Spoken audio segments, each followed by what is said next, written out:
रखिएगा आज की क्लास में किसका क्लास होगा, तो याद रखिएगा विज्ञान में रसायन शास्त्र का क्लास होगा।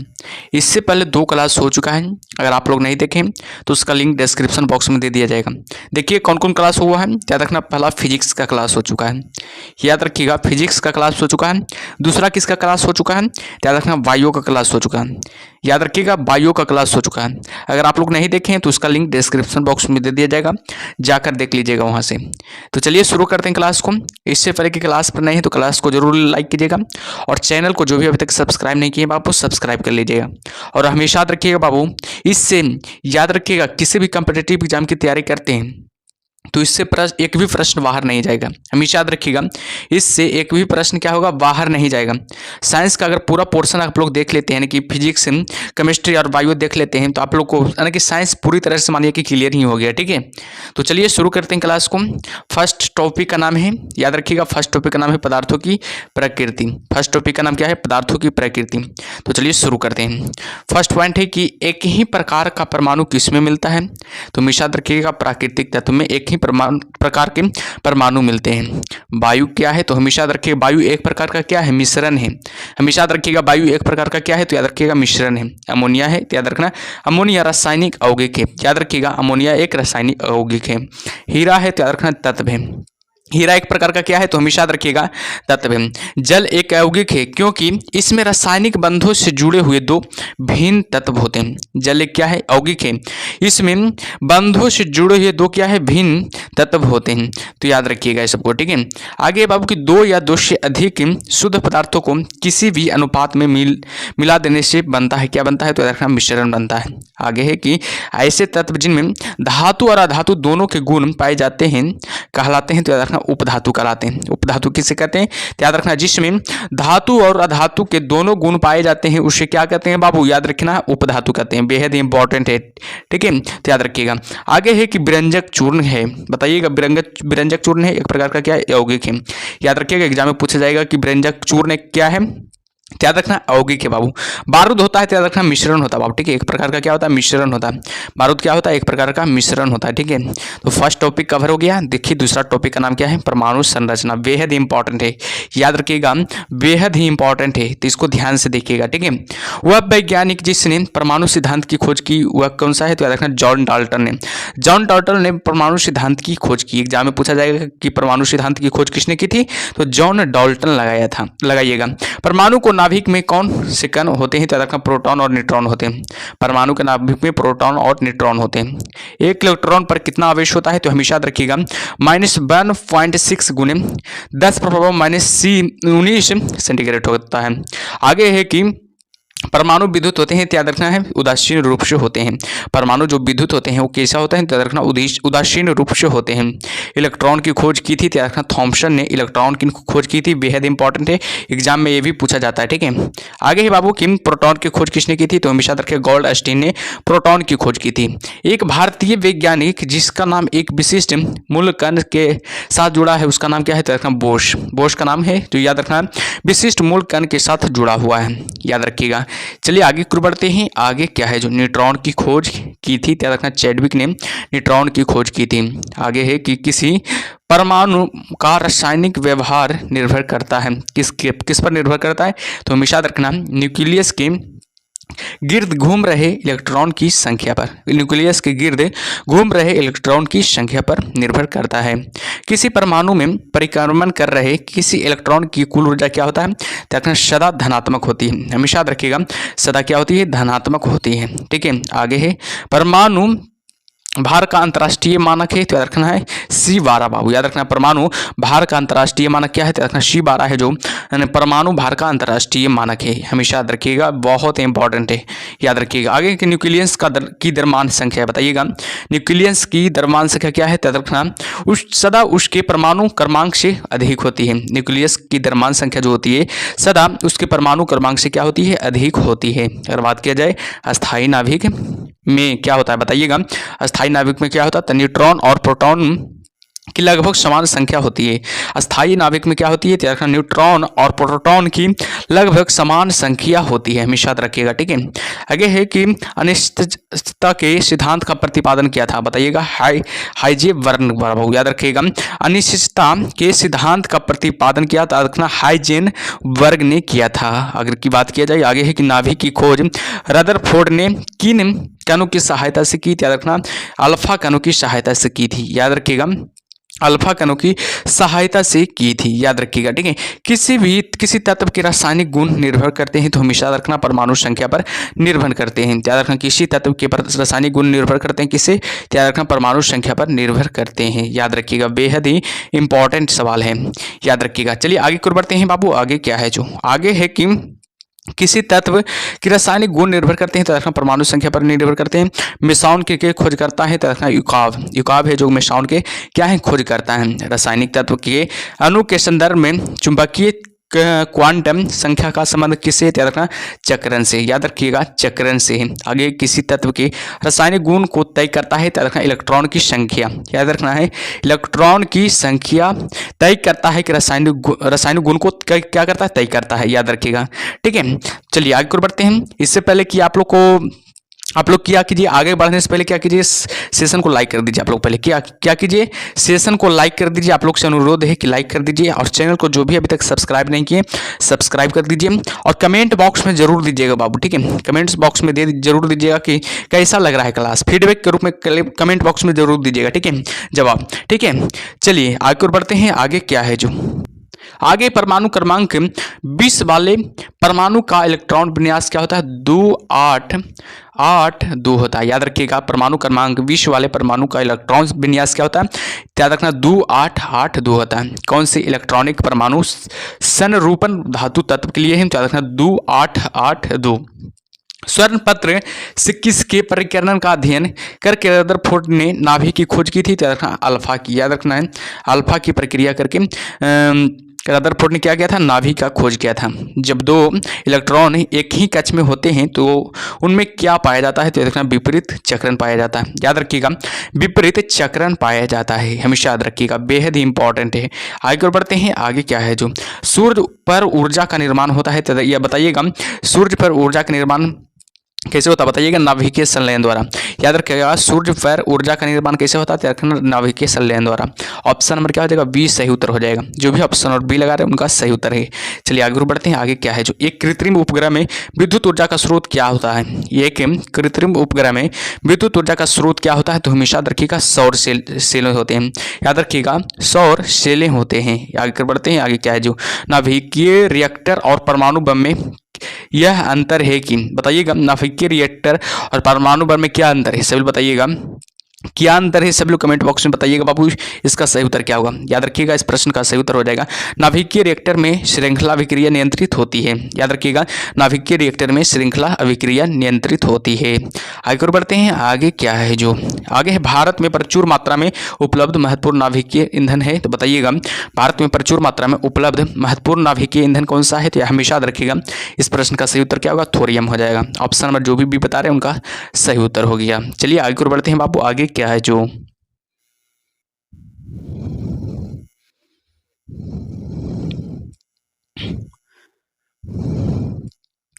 आगे किसी तत्व के परमाणु की दूसरी कक्षा में इलेक्ट्रॉन की अधिकतम संख्या हो सकती है, तो याद रखना 8 हो सकती है।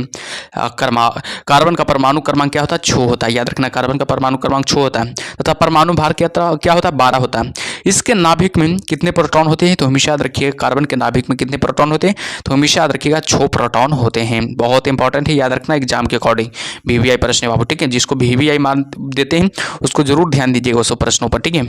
आगे की मानविक संख्या Z एवं द्रव्यमान संख्या एक परमाणु में इलेक्ट्रॉन की संख्या क्या होगी, तो याद रखना Z होगी, याद रखना क्या होगी, Z होगी, ठीक है। आगे बढ़ते हैं। आगे क्या है, तत्व, याद रखिएगा तत्व 92U बाई 235 में प्रोटॉन की संख्या क्या होती है, तो रखना 92 होती है। आगे है सोडियम की परमाणु संख्या 11 तथा परमाणु द्रव्यमान कितना होता है, तो रखना 23 होता है। इसमें इलेक्ट्रॉनों न्यूट्रॉन एवं प्रोटोनों की संख्या क्रमशः क्या होगी, तो रखना 11 12 11 होगी।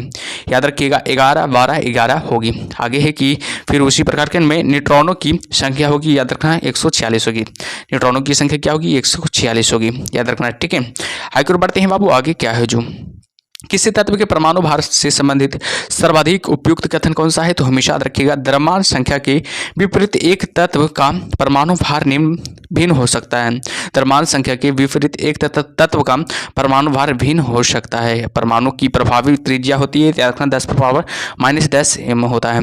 आगे है किसी तत्व की परमाणु संख्या 35 है और तथा उसमें 18 इलेक्ट्रॉन है, तो उसमें प्रोटोनों की संख्या क्या होगा, तो हमेशा याद रखिएगा 18 होगा।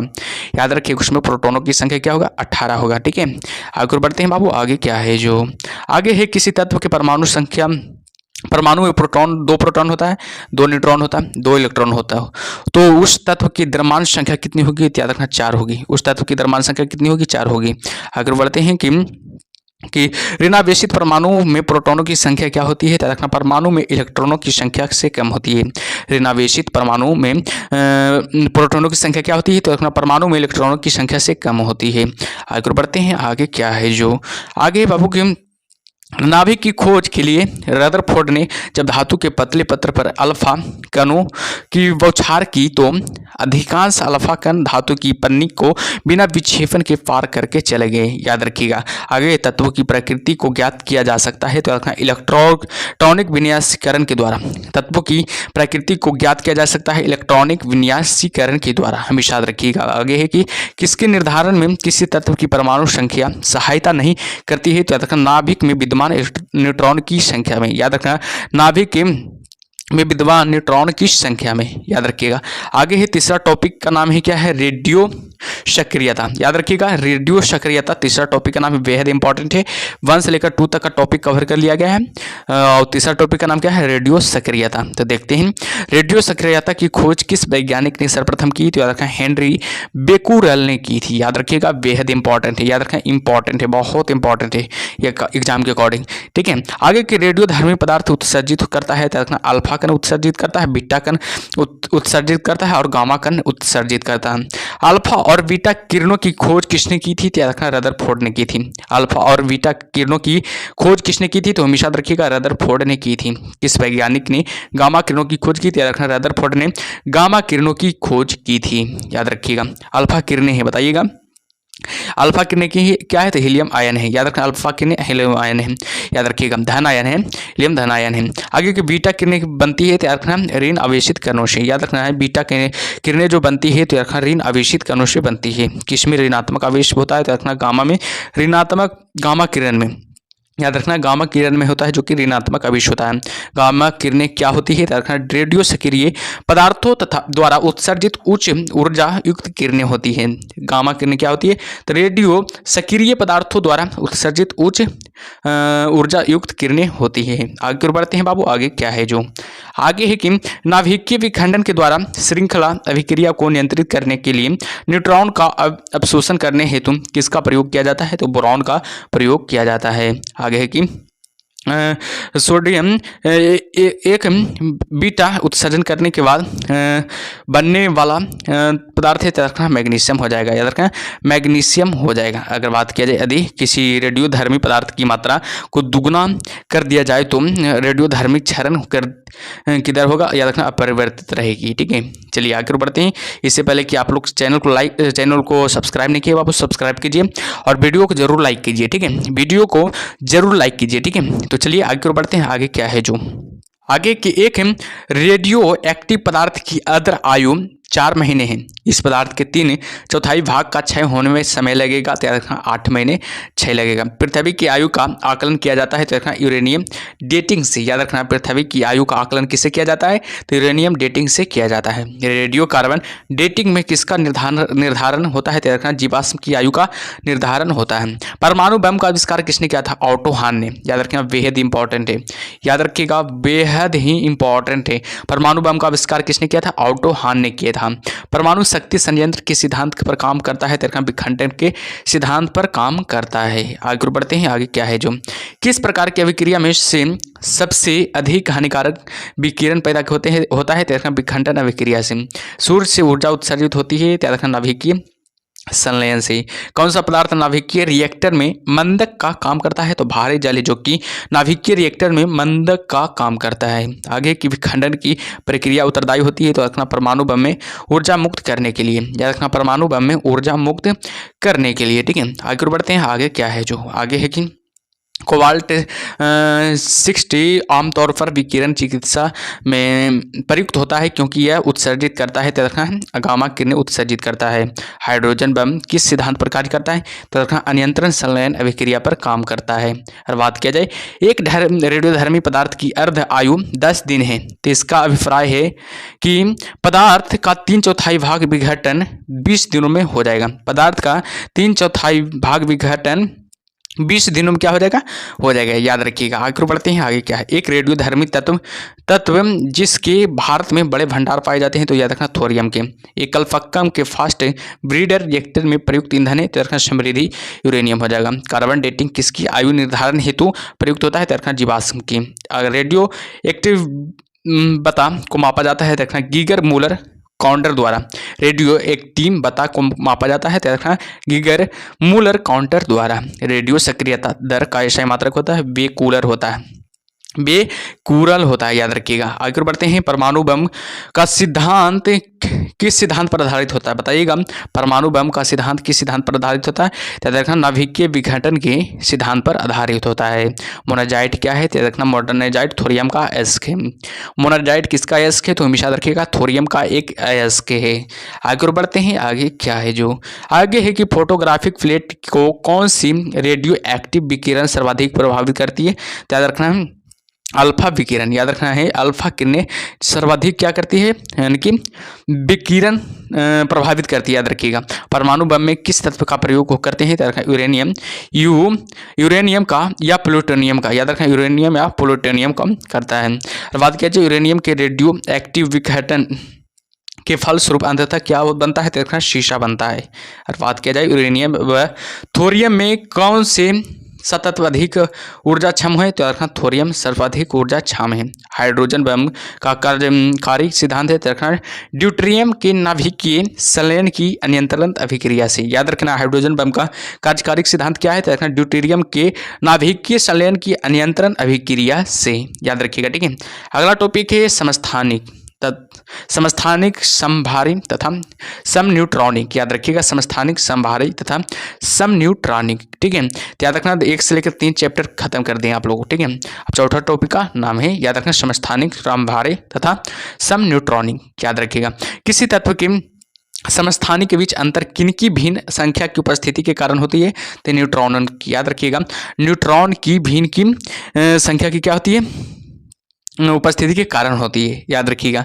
आगे बढ़ते हैं, आगे क्या है जी आगे किसी परमाणु का आइसोटोप वह नाभिक है जिसमें प्रोटॉनों की संख्या वही होती है परंतु न्यूट्रॉनों की संख्या भिन्न होती है। हाइड्रोजन के रेडियो सक्रिय समस्थानिक को कहते हैं क्या? ट्राइटियम कहते हैं, याद रखिएगा ट्राइटियम कहते हैं। हाइड्रोजन के रेडियो सक्रिय समस्थानिक को ट्राइटियम कहते हैं। हाइड्रोजन के समस्थानिक की संख्या कितनी होती है? 3 होती है। हाइड्रोजन की समस्थानिक की संख्या कितनी होती है? 3 होती है। प्रोटॉन की समान संख्या किंतु न्यूट्रॉन की भिन्न संख्या वाले परमाणु को क्या कहते हैं? याद रखना समस्थानिक कहते हैं। आगे बढ़ते हैं, आगे क्या है जो याद रखना ऑक्सीजन और ऑक्सीजन 16 ऑक्सीजन 17 कुछ शब्द ऐसा बाबू जो हम बढ़िया से नहीं पढ़ पाते हैं, इसके लिए माफी मांगते हैं आप लोग से, माफ कीजिएगा। ठीक है, गलत होगा तो। ठीक है, को क्या कहते हैं? तरखा समस्थानिक कहते हैं। ठीक है, आगे है सर्वाधिक संख्या में समस्थानिक किसके पाए जाते हैं? तरखा पोलोनियम के पाए जाते हैं। सर्वाधिक संख्या में समस्थानिक किसके पाए जाते हैं? तरखा पोलोनियम के पाए जाते हैं। पोलोनियम के समस्थानिक की संख्या क्या है? तरखा 27 है। और बात किया जाता है आइसोटोन होते हैं, याद रखना है समान संख्या में न्यूट्रॉन होता है। आइसोटोन क्या होता है? याद रखना समान संख्या में न्यूट्रॉन होता है। वे आयन जिनमें इलेक्ट्रॉनों की संख्या समान होती है कहलाते हैं क्या? सम इलेक्ट्रॉनिक कहलाते हैं, सम इलेक्ट्रॉनिक कहलाते हैं। ठीक है, आगे की बात किया जाए Al3 एल्युमिनियम किसके सम इलेक्ट्रॉनिक है, तो याद रखना है एफ के, यानी कि एफ के सम इलेक्ट्रॉनिक है। हर बात की जाए निकेल और सोडियम और क्या है और मैग्नीशियम के बारे में क्या सही है, याद रखना यह एक दूसरे के क्या है सम इलेक्ट्रॉनिक है। और आर्गन पोटेशियम और कैल्शियम क्या है, याद रखना संभारिक है। याद रखना आर्गन पोटेशियम और कैल्शियम क्या है, तो एक प्रकार का संभारिक है। किसके उत्सर्जन से संभारिक उत्पन्न होते हैं, याद रखना बीटा के किरण के उत्सर्जन से संभारिक होते हैं, याद रखिएगा, ठीक है। कोबाल्ट 60 आमतौर पर विकिरण चिकित्सा तथा या कैंसर जैसे रोगों प्रयुक्त होता है, क्योंकि यह उत्सर्जित करता है गामा किरणें उत्सर्जित करता है।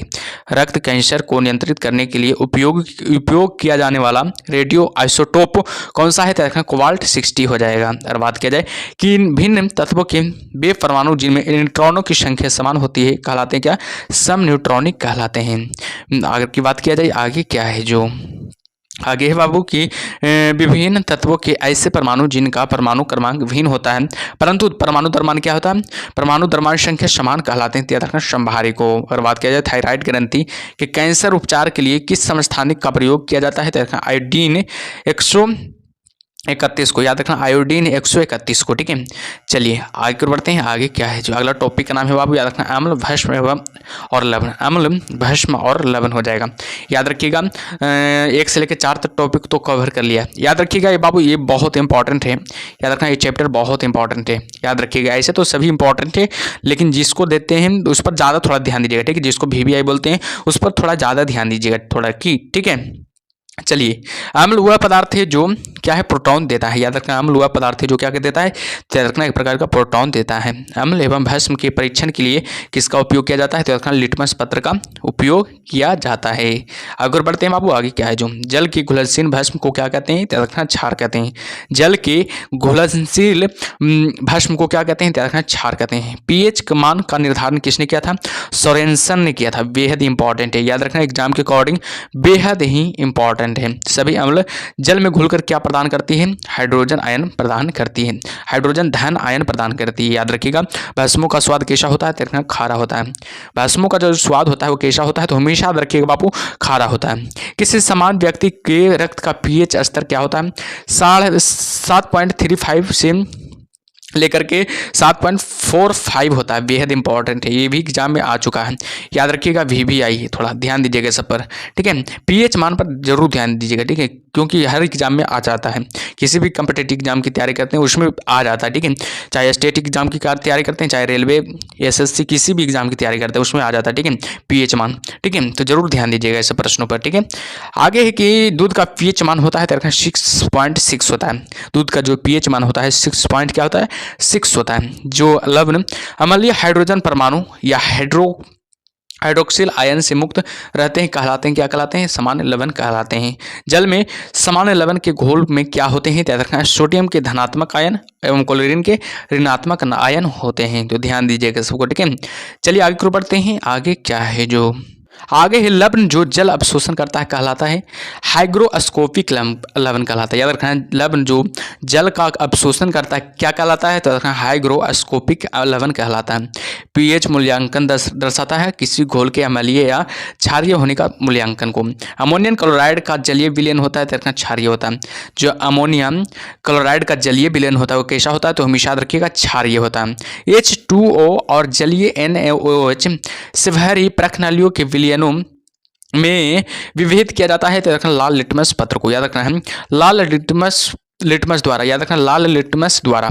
H2CO थ्योरी कैसा लवण है, याद रखना एक प्रकार का अम्लीय है। H2CO थ्योरी कैसा लवण है, तो रखना एक प्रकार का अम्लीय लवण है। किसी लवण का जलीय विलयन लाल लिटमस पत्र को नीला कर देती है, तो बताइएगा Na2CO3 को, याद रखना Na2CO3 का, याद रखना है बेहद इंपॉर्टेंट है, ये भी एग्जाम में बहुत बार आ चुका है, ध्यान दीजिएगा, ठीक है। कॉपर सल्फेट का जलीय घोल प्रकृति में अम्लीय होता है क्योंकि लवण में क्या होता है, हाइड्रोलाइसिस होता है। याद रखना लवण में क्या होता है, तो हमेशा याद रखिएगा हाइड्रोलाइसिस होता है बाबू। आगे है कि स्वर्णकारों द्वारा प्रयोग में आने वाला एक बार रेजिया किसको मिलाकर बनाया जाता है, तो याद रखना नाइट्रिक अम्ल तथा हाइड्रोक्लोरिक अम्ल के को मिलाकर बनाया जाता है। धोने के सोडे का रासायनिक सूत्र क्या होता है? Na2CO3 होता है। धोने का सोडे का रासायनिक सूत्र क्या होता है? Na2CO3 होता है। रसायन में उद्योग तेजाब मूल रासायनिक मान क्या है? H2SO4, जिसको सल्फ्यूरिक अम्ल कहते हैं। खाने का सोडा है तो याद रखना सोडियम बाइकार्बोनेट। खाने का सोडा क्या है? तो रखना सोडियम बाइकार्बोनेट है।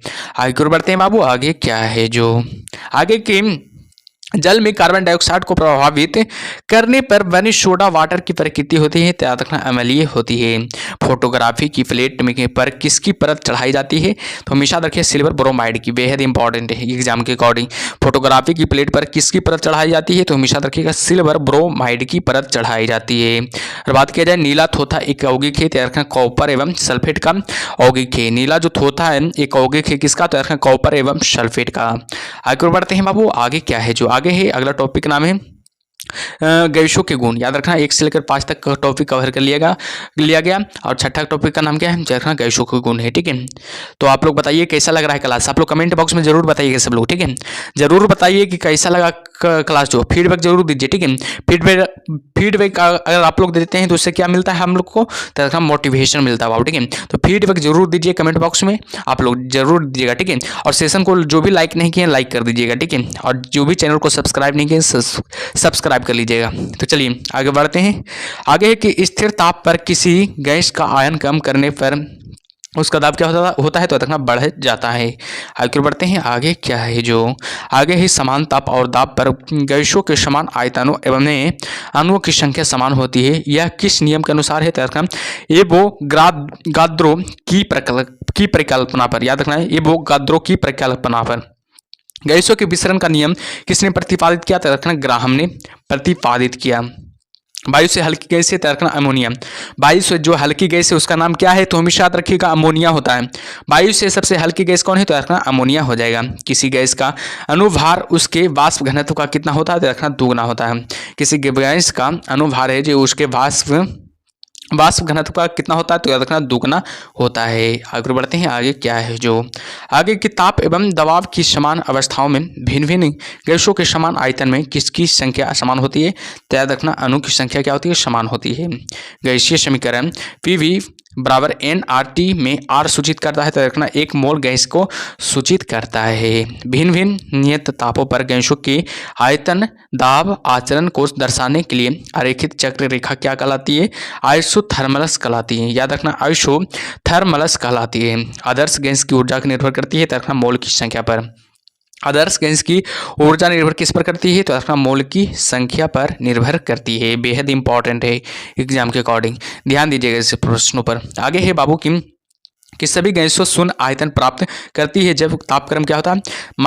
-273 डिग्री सेंटीग्रेड होता है। परम शून्य ताप का मान होता है तो -273 डिग्री सेंटीग्रेड होता है। अगर बात की जाए परम शून्य ताप है तो रखना सैद्धांतिक रूप से न्यूनतम संभव तापमान है। परम शून्य ताप क्या है? तो रखना सैद्धांतिक रूप से न्यूनतम संभव तापमान है। याद रखिएगा। ठीक है, चलिए आगे की बढ़ते हैं। आगे क्या है जो आगे प्रत्येक गैस से आदर्श गैस के समान व्यवहार कब करती है? तो रखना निम्न दाब और उच्च ताप पर। याद रखिएगा प्रत्येक गैस है जो आदर्श गैस के समान व्यवहार कब करती है? तो निम्न दाब और उच्च ताप पर करती है। परम शून्य ताप पर गैस के अणुओं की गतिज ऊर्जा का मान क्या होगा? तो रखना 0 होगा। अगर बात किया जाए आयतन प्रसार गुणांक दाब प्रसार गुणांक बराबर होते हैं तो रखना आदर्श गैसों के।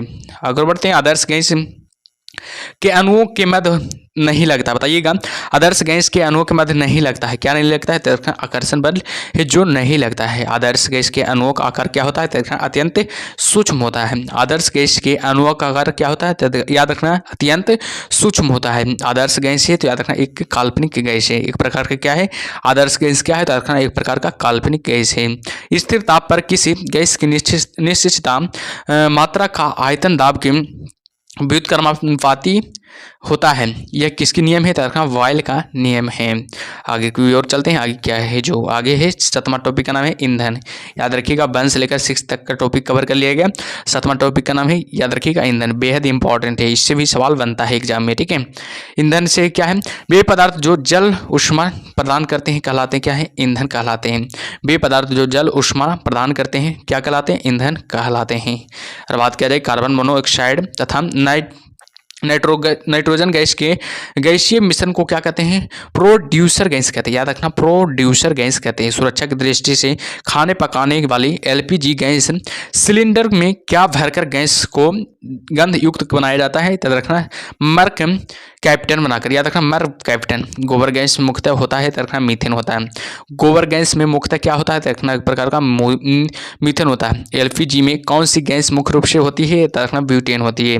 एलपीजी में कौन सी गैस है जो मुख्य रूप से होती है? याद रखना, ब्यूटेन होती है। एलपीजी का पूरा नाम क्या है? याद रखना, लिक्विफाइड पेट्रोलियम गैस है। याद रखना, एलपीजी का पूरा नाम क्या है? याद रखना, लिक्विफाइड पेट्रोलियम गैस है। सीएनजी को पारिस्थितिक मैत्रीपूर्ण क्यों कहा जाता है? याद रखना, इसमें कार्बन मोनोऑक्साइड बहुत ही कम होती है। और बात किया जाए कौन सा ईंधन न्यूनतम पर्यावरणीय प्रदूषण उत्पन्न करता है? तो हाइड्रोजन है जो न्यूनतम पर्यावरणीय प्रदूषण उत्पन्न करता है। रॉकेट को चलाने में प्रयुक्त ईंधन कहलाते हैं, प्राणोदक कहलाते हैं। रॉकेट के चलाने में प्रयुक्त ईंधन क्या कहलाते हैं? प्राणोदक कहलाते हैं। अगर बात किया जाए कोयले की विभिन्न किस्मों में से किस में कार्बन की प्रतिशत मात्रा सबसे अधिक होती है? तो याद रखना, एंथ्रासाइट की प्रतिशत मात्रा क्या होती है? सबसे अधिक होती है। भूरा कोयला के नाम से जाना जाता है। तो रखना, लिग्नाइट को भूरा कोयला के नाम से जाना जाता है। याद रखना, एग्जाम के अकॉर्डिंग बेहद ही इंपॉर्टेंट है बाबू, याद रखिएगा, ठीक है। पेट्रोलियम से लगने वाली आग के लिए किस प्रकार की अग्निशामक का प्रयोग किया जाता है? तो याद रखना, झाग वाला अग्निशामक का प्रयोग किया जाता है। अग्निशमन में कौन सी गैस प्रयुक्त होती है? याद रखना, कार्बन डाइऑक्साइड गैस है जो कि प्रयुक्त होती है। बात किया जाए प्रति ग्राम ईंधन द्वारा मोचित ऊर्जा की दृष्टि से सर्वोत्तम ईंधन कौन सा है? तो रखना, हाइड्रोजन है जो कि सर्वोत्तम ईंधन हो जाएगा। किसका प्रयोग नोदक या रॉकेटों में के रूप में किया जा सकता है? तो रखना, द्रव हाइड्रोजन और द्रव ऑक्सीजन का। याद रखना है, द्रव हाइड्रोजन और द्रव ऑक्सीजन का, ठीक है। आगे बढ़ते हैं। आगे क्या है जो आगे है बाबू, गोबर गैस में मुख्य रूप तत्व है होता है, तो बताइएगा गोबर गैस में मुख्य तत्व कौन सा होता है? याद रखना, मीथेन होता है जो कि गोबर गैस में मुख्य तत्व होता है। बेहद इंपॉर्टेंट है, याद रखना। ऑप्शन नंबर ए का सही उत्तर हो जाएगा। जो भी ऑप्शन नंबर ये बता रहे हैं उनका सही उत्तर है, ठीक है। चलिए आगे बढ़ते हैं बाबू। आगे क्या है जो आगे की इंडियन गैस एक एलपीजी मिश्रण, इंडियन गैस है यानी कि एलपीजी मिश्रण है। किसका मिश्रण बताइएगा? तो मिश्रण रखना, ब्यूटेन एवं प्रोपेन का मिश्रण है। ऑप्शन नंबर सी क्या हो जाएगा? सही उत्तर हो जाएगा। जो भी ऑप्शन नंबर सी लगाए उनका सही उत्तर हो गया। चलिए आगे बढ़ते हैं। आगे क्या है जो आगे प्रोड्यूसर गैस किसका मिश्रण है बताइएगा?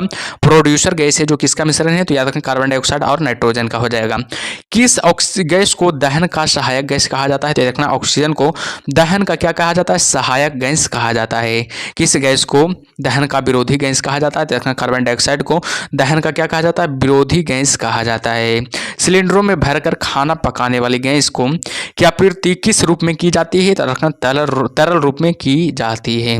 आगे बढ़ते हैं। आगे क्या है जो आगे बाबू की इंडियन गैस किन गैसों का मिश्रण है? तो रखना, ब्यूटेन एवं प्रोपेन गैस का क्या है? मिश्रण है। सीएनजी की मुख्य घटक गैस कौन सी है? तो रखना, मीथेन है जो सीएनजी की मुख्य घटक गैस है। आगे के किस ईंधन का ऊष्मीय मान सर्वाधिक होता है? तो रखना, हाइड्रोजन का ऊष्मीय मान है जो सर्वाधिक होता है। और बात किया जाए किस ईंधन का प्रयोग मुख्यतः नोदक या रॉकेट में ईंधन के रूप में किया जाता है? तो याद रखना, द्रव हाइड्रोजन एवं द्रव ऑक्सीजन का। याद रखिएगा। ऑक्टेन संख्या का गुणवत्ता क्या होती है बताइएगा? ऑक्टेन संख्या का गुणवत्ता क्या होती है? तो रखना, पेट्रोल की ऑक्टेन संख्या गुणवत्ता का माप है। तो रखना, पेट्रोल की हो जाएगा। अगला टॉपिक का नाम है याद रखना, उत्प्रेरण। याद रखना, अगला टॉपिक का नाम क्या है? याद रखना, उत्प्रेरण। बेहद इंपॉर्टेंट है, याद रखिएगा। एग्जाम में इससे भी सवाल बनता है। याद रखना, 7 टॉपिक कवर कर लिएगा। रसायन शास्त्र में 7 टॉपिक कवर कर लिया गया है, ठीक है। उत्प्रेरक की खोज किसने की थी? बर्जिलियस ने की थी। याद रखना, बेहद इंपॉर्टेंट है। उत्प्रेरक विष होता है, तो रखना, क्रिया निरोधक होता है। जैविक उत्प्रेरक है, तो रखना, एंजाइम है। जैविक उत्प्रेरक है जो क्या है, एक प्रकार का एंजाइम है। शिश्न प्रक्रम में उत्प्रेरक के रूप में प्रयुक्त होता है, तेरह नाइट्रोजन के ऑक्साइड हो जाएगा। कौन सा एंजाइम ग्लूकोज को अल्कोहल में परिवर्तित करता है, तो याद रखना जाइमेम्स, याद रखना जाइमेम्स है जो कि ग्लूकोज को क्या करता है, अल्कोहल में परिवर्तित करता है। सल्फ्यूरिक अम्ल बनाने की संपर्क विधि में उत्प्रेरक रूप में प्रयुक्त होता है, देखना प्लेटिनम चूर्ण हो जाएगा। क्लोरीन गैस बनाने की डिक्कन विधि में उत्प्रेरक के रूप में प्रयुक्त होता है, देखना क्यूप्रिक क्लोराइड हो जाएगा, क्यूप्रिक क्लोराइड हो जाएगा।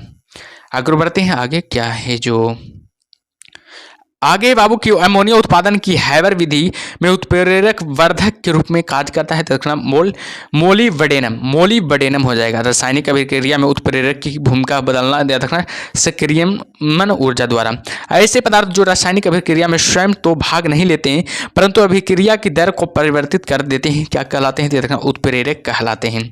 आगे बढ़ते हैं, आगे क्या है जो आगे है कि किसी उत्प्रेरक की उपस्थिति में किसी रासायनिक अभिक्रिया की दर का परिवर्तित होना क्या कहलाता है, याद रखना उत्प्रेरण कहलाता है। बेहद इंपॉर्टेंट है, याद रखिएगा, एग्जाम में बहुत बार सवाल आ चुका है।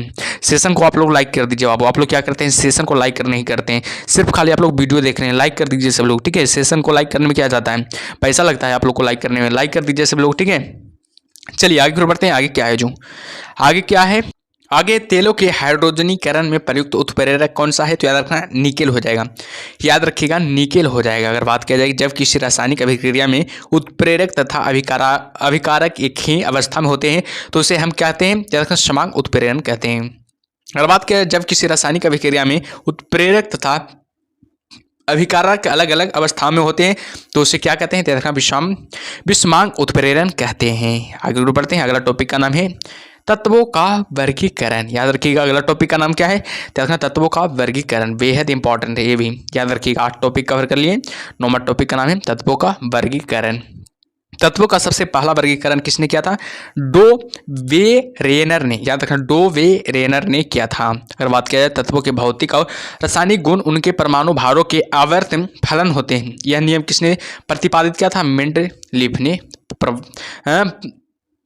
प्रतिपादित किया था। अगर बात किया जाए कि अक्रिय तत्व किस समूह के सदस्य हैं, रखना शून्य समूह के सदस्य हैं। तीसरे और चौथे समूह के ऑक्साइड का समान गुणधर्म क्या होता है, देखना बेसिक और एसिडिक होता है। अगर बात किया जाए किस समूह के तत्वों को सिक्का धातु कहा जाता है, यानी कि फर्स्ट के बी को, याद रखिएगा। शून्य समूह में रखे गए तत्व किस नाम से जाने जाते हैं, तो निष्क्रिय तत्व के रूप में जाने जाते हैं। आगे बढ़ते हैं, आगे क्या है जो देखिएगा बेहद इंपॉर्टेंट है सब बाबू।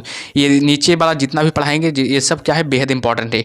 सबसे भारी धातु को है, तो रखना ओस्मियम है, याद रखना ओस्मियम है जो सबसे भारी धातु है। सबसे हल्की धातु कौन सी है, तो रखना लिथियम हो जाएगा। याद रखिएगा सबसे हल्की धातु कौन सा होगा, तो रखना लिथियम हो जाएगा, जो कि सबसे हल्की धातु हो जाएगी। और बात किया जाए सबसे हल्का तत्व कौन सा है, तो बताइएगा। सबसे हल्का तत्व है जो बाबू हाइड्रोजन है, जो सबसे हल्का तत्व है। पृथ्वी पर सबसे अधिक मात्रा में पाए जाने वाला तत्व कौन सा है, तो ऑक्सीजन है। बेहद इंपॉर्टेंट है, याद रखिएगा। बोल दिए पहले कि सब क्या है, इंपॉर्टेंट है। जितना भी नीचे पढ़ाएंगे सब इंपॉर्टेंट है, एग्जाम में आता है इससे बाबू सवाल, ठीक है। आगे की मानव निर्मित तत्व कौन सा है, याद रखना है कैलिफोर्नियम है, जो कि मानव निर्मित तत्व है। याद रखिएगा कैलिफोर्नियम है जो कि क्या है, मानव निर्मित तत्व है। सर्वाधिक उपलब्ध धातु कौन सा है, तो रखना है एल्युमिनियम है, जो कि सर्वाधिक उपलब्ध धातु है। द्रव धातु तत्व कौन सा है, तो रखना पारा है, जो कि द्रव धातु तत्व है। पारा है जो क्या है, द्रव धातु तत्व है। आगे बढ़ते हैं, आगे क्या है जो कि द्रव धातु तत्व अधातु तत्व है कौन है, तो रखना ब्रोमीन है, जो कि द्रव अधातु तत्व हो जाएगा। विद्युत का सबसे अच्छा सुचालक धातु तैयार रखना चांदी है, जो विद्युत का सबसे अच्छा सुचालक धातु है। और बात किया जाए विद्युत का सुचालक अधातु कौन सा हो जाएगा, ग्रेफाइट है, जो कि विद्युत का सबसे सुचालक अधातु हो जाएगा। अगर बात किया जाए सबसे आघात वर्धनीय तत्व है, तो रखना सोना है, सबसे आघात वर्धनीय तत्व है। हाइड्रो एवं दांतों का निर्माण किस तत्व में होता है, तो रखना कैल्शियम में होता है। हाइड्रो का निर्माण किस तत्व में होता है, तो रखना है कैल्शियम में होता है। सबसे क्रियाशील धातु तत्व कौन सा है, तो रखना सीजियम है, जो सबसे क्रियाशील धातु तत्व है। आगे बढ़ते हैं, आगे क्या है जो बात किया जाए सबसे क्रियाशील अधातु तत्व है, तो रखना फ्लोरीन है, जो सबसे अधिक क्रियाशील अधातु तत्व है। मिट्टी के तेलों में रखा जाने वाला तत्व कौन से है, तो रखना सोडियम है, जो कि मिट्टी के तेलों में रखा जाने वाला तत्व है। आगे और बढ़ते हैं बाबू, आगे क्या है जो अगला टॉपिक का नाम है 10वां धातु और उनके यौगिक। याद रखिएगा धातुएं और उनके यौगिक बेहद इंपॉर्टेंट है, याद रखना सभी टॉपिकों से बहुत इंपॉर्टेंट है, याद रखिएगा ये वाला टॉपिक बाबू याद रखना।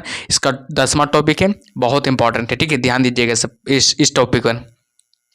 क्या करा है कि आजकल सड़क की रोशनी में पीले लैंप बहुत तायत से प्रयुक्त हो रहे हैं। इन लैंपों में किसका उपयोग करते हैं, तरह सोडियम का उपयोग करते हैं। कास्टिक सोडा का रासायनिक सूत्र होता है NaOH होता है। बेकिंग सोडा का रासायनिक सूत्र होता है NaHCO3 होता है। साधारण नमक है तरह सोडियम क्लोराइड है। साधारण नमक क्या है तरह प्रकार का सोडियम क्लोराइड हो जाएगा। सागरीय जल की लवणता में किसका अधिकतम योगदान है, तरह सोडियम क्लोराइड का सबसे अधिकतम योगदान हो जाएगा। आगे बढ़ते हैं, आगे क्या है कि खाने का नमक किससे बनता है, तरह मजबूत अम्ल तथा मजबूत क्षार से बनता है। मजबूत अम्ल तथा मजबूत क्षार से बनता है। बेकिंग सोडा का रासायनिक सूत्र होता है सोडियम बाइकार्बोनेट होता है। बेकिंग सोडा का रासायनिक सूत्र क्या होता है, देखना सोडियम बाइकार्बोनेट होता है।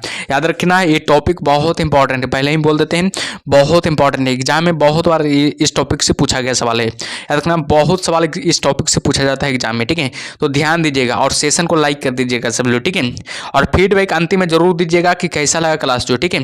तो बताइए अगला क्या है कि फोटोग्राफी में अस्थायी कर के रूप में प्रयुक्त होने वाला रसायन कौन है, तरह सोडियम थायोसल्फेट हो जाएगा। फोटोग्राफी में अस्थायी कर के रूप में प्रयुक्त होने वाला रसायन कौन सा हो जाएगा, सोडियम थायोसल्फेट हो जाएगा। आगे बढ़ते हैं बाबू, आगे क्या है जो मिल्क ऑफ मैग्नीशिया एक निलंबन है, तरह मैग्नीशियम हाइड्रोक्साइड का परनहरित का धातु संघटक है, तरह मैग्नीशियम का प्रति अम्ल के रूप में प्रयोग किया जाने वाला क्षारक होता है, तरह मैग्नीशियम हाइड्रोक्साइड होता है। अति मुलायम खनिज टाल्क मुक्त मैग्नीशियम सिलिकेट होता है। आगे बढ़ते हैं, आगे क्या है जो यद्यपि भूपटल में एल्युमिनियम की मात्रा लोहे से अधिक है, फिर भी एल्युमिनियम लोहे से महंगा है क्योंकि एल्युमिनियम उत्पादन की धात्विक विधियां लोहे की अपेक्षा अधिक खर्चीली है। और बात किया जाए भारत में एल्युमिनियम उपक्रम की स्थापना हेतु आवश्यक न्यूनतम मापदंड बॉक्साइट और किसकी उपलब्धता होती है, तरह विद्युत की उपलब्धता होती है। अस्थियों और दांतों में मौजूद रासायनिक द्रव्य है, तरह कैल्शियम फॉस्फेट है जो कि सबसे मौजूद रासायनिक द्रव्य है, याद रखिएगा, ठीक है। आगे की ओर बढ़ते हैं, आगे क्या है प्लास्टर ऑफ पेरिस का रासायनिक सूत्र क्या होता है, तो याद रखिएगा CaSO4 × 1/2H2O होता है। डोलामाइट का रासायनिक सूत्र होता है CaCO3 × MgCO3 होता है। प्लास्टर ऑफ पेरिस का रासायनिक सूत्र होता है कैल्शियम सल्फेट हेमीहाइड्रेट होता है। कैल्शियम सल्फेट हेमीहाइड्रेट होता है। अग्निशमन वस्त्र किससे बनाए जाते हैं, तो रखना है एस्बेस्टॉस से, याद रखिएगा अग्निशमन वस्त्र किससे बनाए जाते हैं, एस्बेस्टॉस से, ठीक है। आगे बढ़ते हैं बाबू, आगे क्या है ब्लीचिंग पाउडर का रासायनिक सूत्र क्या होता है, याद रखना ब्लीचिंग पाउडर का रासायनिक सूत्र होता है कैल्शियम ऑक्सीक्लोराइड होता है। एस्बेस्टॉस किससे से बनती है, कैल्शियम और मैग्नीशियम से बनती है। ब्लीचिंग पाउडर किससे गुजार कर तैयार किया जाता है, याद रखना बुझे चूने पर से क्लोरीन में, याद रखना हीमोग्लोबिन में उपस्थित होता है, तो लोहा उपस्थित होता है। हर बात किया जाए पृथ्वी के घर में दूसरा सबसे ज्यादा पाए जाने वाला धातु कौन सा होगा, लोहा हो जाएगा, याद रखिएगा लोहा हो जाएगा। जंग रहित लोहा बनाने में प्रयुक्त महत्वपूर्ण धातु कौन सा है, तो रखना है क्रोमियम हो जाएगा, याद रखिएगा क्रोमियम हो जाएगा। जंग का रासायनिक सूत्र क्या होता है, रखना जंग को रस्ट कहा जाता है। रस्ट का रासायनिक सूत्र क्या होता है, रासायनिक संगठन है, तो रखना FeTO3 × 1H2O होता है। जंग लगने पर लोहे का भार क्या होता है, हमेशा रखना बढ़ जाता है, बेहद इंपॉर्टेंट है, याद रखना। VVI प्रश्न है बाबू, याद रखिएगा जंग लगने पर लोहे का भार क्या होता है, तो बढ़ता है, याद रखना। लोहे को इस्पात में बदलने के लिए कौन सी धातु मिलाई जाती है, याद रखना निकेल मिलाई जाती है। अगर बात किया जाए कौन सा तत्व लोहे के साथ मिश्रित होने पर इस्पात बनाता है और उच्च ताप का प्रतिरोध कर सकता है और जिसमें उच्च कठोरता तथा अपघर्षण प्रतिरोधकता होती है, तो रखना क्रोमियम का। कांच है तो एक प्रकार का क्या है, एक प्रत्यास्थ ठोस है। स्टील को कठोरता प्रदान करने के लिए मिलाई जाती है, याद रखना क्रोमियम की मात्रा मिलाई जाती है। कौन सा पदार्थ सर्वाधिक प्रत्यास्थ है, तो याद रखना इस्पात है, जो कि सर्वाधिक क्या है, प्रत्यास्थ है, याद रखिएगा। ठीक है, चलिए आगे बढ़ते हैं। आगे क्या है, गैल्वेनीकृत लोहे पर लेप रहता है, तो रखना जिंक का लेप रहता है। और बात किया जाए अयस्क को जंग लगने से रोकने के लिए कौन सी प्रक्रिया लाभकारी नहीं है, तो रखना अनिलन अभिक्रिया लाभकारी नहीं है। किस पदार्थ के लगाने से कटे स्थान से रक्त का बहना रुक जाता है, तो रखना फेरिक क्लोराइड को लगाने से कटे स्थान से रक्त का बहना क्या हो जाता है, रुक जाता है, याद रखिएगा। सर्वप्रथम मानव ने किस धातु का उपयोग किया था, तो रखना तांबा का उपयोग किया था, याद रखना हिस्ट्री के सवाल है। ठीक है, सर्वप्रथम मानव ने किस धातु का उपयोग किया था, तो रखना तांबा का उपयोग किया था। और बात किया जाए कि पेयजल कॉपर का अधिकतम अनुमत सांद्र mg प्रति लीटर में है, तो रखना 2.0 हो जाएगा। ठीक है, चलिए आगे की ओर बढ़ते हैं बाबू। आगे क्या है जो आगे देखते हैं। ठीक है, आगे की वायु में थोड़ी देर रखने पर किसी धातु के ऊपर हरे रंग के बेसिक कार्बोनेट की परत जम जाती है, वह धातु क्या है, तांबा हो जाएगा। और बात करें विद्युत का सबसे अच्छा चालक हो जाएगा, कॉपर हो जाएगा। विद्युत का सबसे अच्छा चालक कौन सा हो जाएगा, कॉपर हो जाएगा। सोने के आभूषण बनाते समय उसमें कौन सी धातु मिलाई जाती है, तो याद रखना तांबा मिलाई जाती है। नीला थोथा क्या होता है, देखना कॉपर सल्फेट को नीला थोथा कहा जाता है, याद रखना बेहद इंपॉर्टेंट है, याद रखना VVI प्रश्न है। नीला थोथा किसे कहा जाता है, तो देखना कॉपर सल्फेट को नीला थोथा कहा जाता है। आगे बढ़ते हैं। आगे क्या है जो वाटर टैंकों में शैवाल को नष्ट करने के लिए किस रसायन का प्रयोग किया जाता है, देखना कॉपर सल्फेट का रसायन का प्रयोग किया जाता है। अगर बात किया जाए इस्पात या आयरन की वस्तु में जिंक की पतली परत के लेपन का क्या नाम है, का नाम क्या है, याद रखना यसत लेपन हो जाएगा। चूहों को मारने की दवा है, याद रखना जिंक फॉस्फाइड है, जो कि चूहों को मारने की दवा है।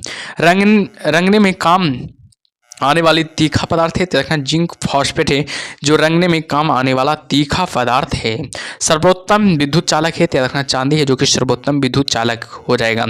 बात किया जाए चांदी के बर्तन में कुछ अवधि के बाद काले क्यों पड़ जाते हैं, बताइएगा। चांदी के बर्तन में कुछ अवधि के बाद यानी कुछ समय के बाद काले क्यों पड़ जाते हैं, तो हमेशा रखिएगा चांदी पर सल्फाइड का लेप बन जाने के कारण, याद रखना चांदी पर सल्फाइड का लेप बन जाने के कारण ऐसा होता है। त्यार बात किया जाए फोटोग्राफी में उपयोगी तत्व है, तो रखना सिल्वर ब्रोमाइड है, जो कि फोटोग्राफी में उपयोगी तत्व हो जाएगा। कृत्रिम वर्षा कराने में किस रसायन का प्रयोग किया जाता है, तो रखना सिल्वर आयोडाइड का प्रयोग किया जाता है। कौन सी धातु स्वतंत्र अवस्था में पाई जाती है, रखना सोना है, जो कि स्वतंत्र अवस्था में क्या जाता है, पाई जाती है। बेहद इंपॉर्टेंट है, एग्जाम में बहुत बार सवाल आ चुका है। और बात किया जाए कि सबसे अधिक लचीली और पिटकर पत्थर बनाए जाने वाली धातु हो जाएगा, सोना हो जाएगा। कौन सी धातु सर्वाधिक भारी है, तो रखना ऑस्मियम है, जो कि सर्वाधिक भारी है। और बात किया जाए हॉलमार्क का किन उत्पादों का पर लगाया जाता है, तो रखना स्वर्णाभूषण पर लगाया जाता है। शुद्ध सोना होता है, याद रखना 24 कैरेट का होता है, बेहद इंपॉर्टेंट है, याद रखिएगा, ये भी बहुत बार एग्जाम में पूछा जा चुका है। शुद्ध सोना होता है, तो रखना 24 कैरेट का होता है। 18 कैरेट के मिश्रित सोने में शुद्ध सोने का प्रतिशत कितना होता है, तो रखना 75% होता है, शुद्ध सोना होता है। 75% क्या होता है, शुद्ध सोना होता है, याद रखिएगा। ठीक है, बाकी सब अलग अलग धातु होती है। ठीक है, मिन माता रोग किस कारण से होता है, तो रखना पारा के कारण होता है। मिन माता रोग किस कारण से होता है, तो रखना पारा के कारण से होता है। क्यूक सिल्वर के नाम से जाना जाता है, तो रखना मरकरी क्यूक सिल्वर के नाम से जाना जाता है। कौन सामान्य ताप पर द्रव है, तो रखना पारा है, जो कि सामान्य ताप पर द्रव है। किसी अमलगम का एक घटक सदा होता है, तो रखना मरकरी का एक घटक सदा होता है। समान ट्यूबलाइट में कौन सी गैस भरी जाती है, तो रखना आर्गन के साथ मरकरी वेपर भरी जाती है। चलिए आगे बढ़ते हैं। आगे क्या है, सिंदूर का रासायनिक सूत्र क्या होता है, HGS होता है। HGS है, जो कि सिंदूर का रासायनिक सूत्र हो जाएगा। सिंदूर का रासायनिक नाम क्या है, मर्क्यूरिक सल्फाइड होता है, याद रखना। सिंदूर का रासायनिक नाम क्या होगा, मर्क्यूरिक सल्फाइड हो जाएगा। बड़े शहरों में वायु को प्रदूषित करता है, तो रखना शीशा प्रदूषित करता है। संचायक बैटरियों में कौन सी धातु का प्रयोग किया जाता है, तो रखना शीशा का प्रयोग किया जाता है। रेड लेड है, तो रखना Pb3O4 को रेड लेड कहा जाता है। Pb3O4 को रेड लेड कहा जाता है। कैडमियम प्रदूषण किससे संबंधित है, तो रखना इटाई से। कैडमियम प्रदूषण किससे संबंधित है, रखना इटाई रोग से। वायुयान निर्माण में कौन सी धातु प्रयुक्त होता है, तो पैलेडियम, याद रखना पैलेडियम प्रयुक्त होता है। आगे बढ़ते हैं। आगे क्या है जो आगे है बाबू की कौन सी धातु रोशनी के बल्बों के फिलामेंट के रूप में प्रयुक्त होता है? तो देखना टंगस्टन धातु जी रोशनी के बल्बों के फिलामेंट के रूप में प्रयुक्त होती है। अगर बात किया जाए विद्युत बल्ब का तंतु किसका बना होता है? देखना टंगस्टन का बना होता है। बेहद इंपॉर्टेंट है। विद्युत बल्ब का तंतु किसका बना होता है? देखना टंगस्टन का बना होता है। राजस्थान स्थित डेगाना किसके उत्पादन के लिए प्रसिद्ध है? देखना टंगस्टन के लिए प्रसिद्ध है। या राजस्थान स्थित डेगाना किसके उत्पादन के लिए प्रसिद्ध है? देखना टंगस्टन के उत्पादन के लिए प्रसिद्ध है। आगे बढ़ते हैं। आगे क्या है?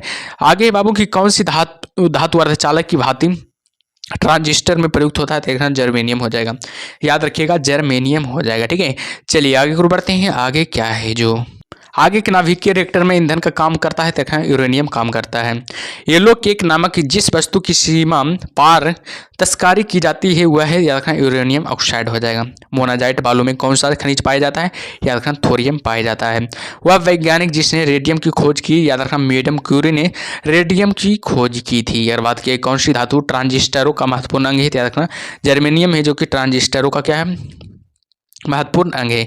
लोहे की कीलें नीले कॉपर सल्फेट विलयन में डुबोई जाती है। कुछ समय के बाद लोहे की कीलें क्या हो जाती है? तो रखना नहीं घुलती है, लेकिन नीला रंग क्या हो जाता है? विरंजित हो जाती है होता है। याद रखना नीला रंग क्या हो जाता है? विरंजित हो जाता है। उर्वरकों के निर्माण में कौन सा तत्व प्रयोग में लाया जाता है? देखना पोटेशियम प्रयोग में लाया जाता है। प्याज लहसुन में गंध किस तत्व की उपस्थिति के कारण होती है? देखना पोटेशियम के कारण होती है। आगे बढ़ते हैं। आगे क्या है जो शुष्क सेल में विद्युत ध्रुवक का कार्य करता है? देखना मैग्नीज डाइऑक्साइड विद्युत ध्रुवक के रूप में कार्य करता है। किन तत्वों के लवणों द्वारा आतिशबाजी में रंग प्राप्त होते हैं? देखना एसआर व बीए हो जाएगा। एक रेडियोधर्मी तत्व जिसके भारतवर्ष में बड़े भंडार पाए जाते हैं? देखना थोरियम का बड़े भंडार पाए जाते हैं। मोती की रासायनिक संरचना कैसी होती है? देखना कैल्शियम कार्बोनेट। याद रखना मोती की रासायनिक संरचना है देखना कैल्शियम कार्बोनेट है, जो कि मोती की रासायनिक संरचना है। अगर बात किया जाए सीमेंट का मुख्य घटक क्या हो जाएगा? चूना पत्थर है, जो कि सीमेंट का मुख्य घटक हो जाएगा। किस धातु को प्राप्त करने के हेतु बॉक्साइड अयस्क है? देखना एल्युमिनियम का। कल्पक्कम के फास्ट ब्रीडर रिएक्टर में प्रयुक्त ईंधन है? तो समृद्धि यूरेनियम हो जाएगा। आगे देखते हैं। आगे क्या है जो आगे बाबू फिटकीरी गंदेले पानी को किस प्रक्रिया द्वारा स्वच्छ करती है? याद रखना स्कंदन से। याद रखिएगा स्कंदन से स्वच्छ करती है। मोती मुख्य रूप से बनता है देखना कैल्शियम कार्बोनेट से। मोती मुख्य रूप से बना जाता है देखना कैल्शियम कार्बोनेट का। मानिक और नीलम रासायनिक रूप में से कैसे जाने जाते हैं? देखना एल्युमिनियम ऑक्साइड के कारण जाने जाते हैं। आगे बढ़ते हैं। आगे क्या है जो आगे है बाबू के शुष्क सेल में किनका विद्युत अवघटियों के रूप में प्रयोग होता है? देखना अमोनियम क्लोराइड और जिंक क्लोराइड का। समृद्धि यूरेनियम होता है देखना प्राकृतिक यूरेनियम, जिसमें रेडियोधर्मी यूरेनियम आइसोटोप का घटक कृत्रिम रूप से बढ़ाया जाता है।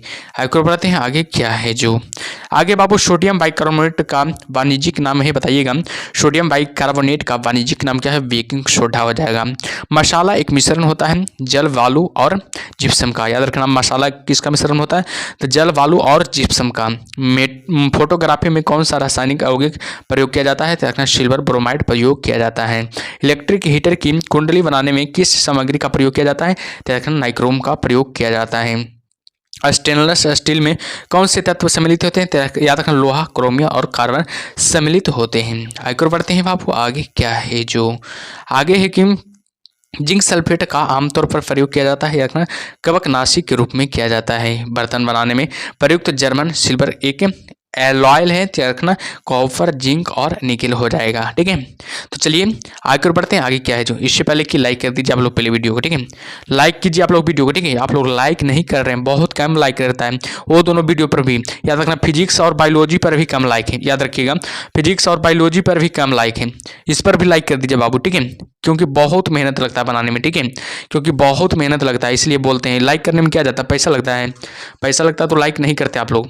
ठीक है, बिना पैसा के तथ्य हो रहा है। ठीक है, तो चलिए आगे बढ़ते हैं। आगे क्या है जो लाइक कर दीजिए सब लोग।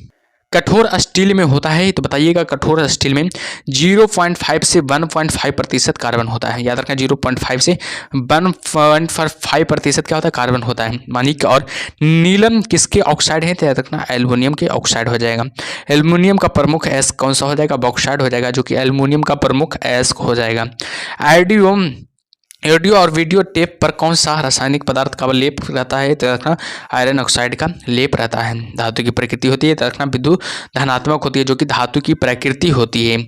आगे बढ़ते हैं, आगे क्या है? सीसा पेंसिलिन में सीसा की प्रतिशतता कितनी होती है? रखना 0% होती है।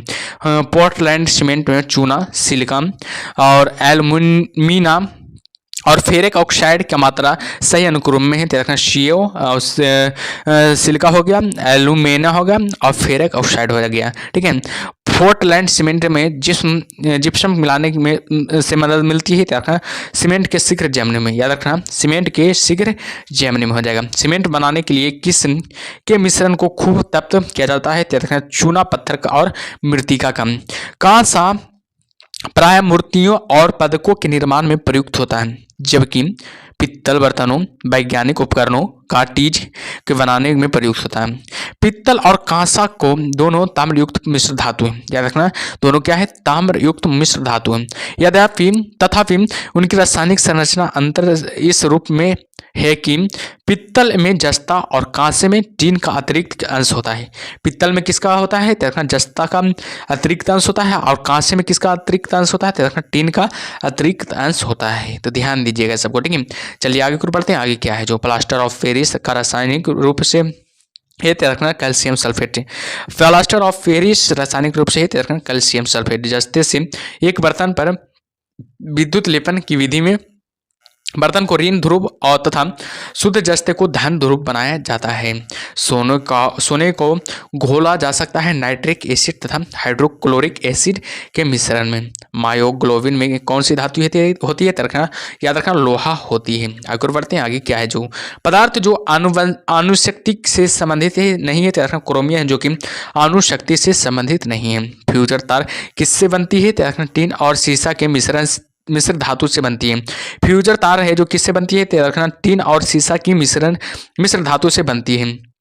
किस धातु से बनाया गया मिश्र धातु हवाई जहाज तथा रेल के डिब्बे में पुर्जे बनाने के काम में लिया जाता है? देखना एल्युमिनियम का।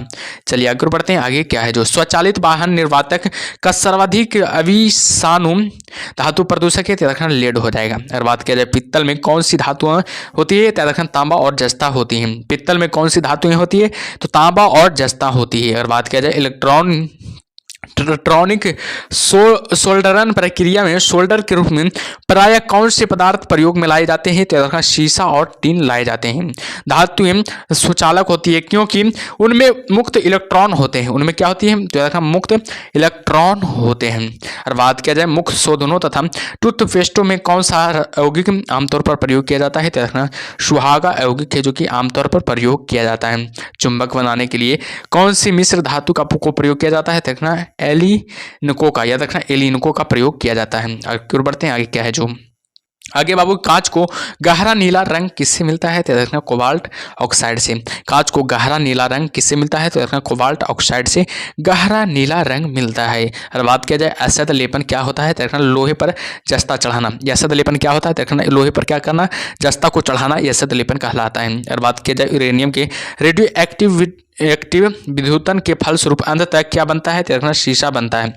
और बात किया जाए बंगाल बेसिन में भौम जल अधिकतम प्रदूषित होता है तो बताइएगा आर्सेनिक से। याद रखना आर्सेनिक से प्रदूषित होता है। और बात किया जाए जल में आर्सेनिक की अनुमति ऊपरी सीमा है तो 0.5 mg प्रति लीटर हो जाएगा। ठीक है, mg प्रति लीटर हो जाएगा। ठीक है, चलिए आगे बढ़ते हैं। आगे क्या है? जो आगे की सर्वाधिक कठोर तत्व निम्न में से कौन है? तो बताइएगा सर्वाधिक कठोर है जो निम्न में से कौन सा है? तो देखना हीरा है, जो कि सर्वाधिक कठोर है। ऑप्शन नंबर ए इसका सही उत्तर हो गया।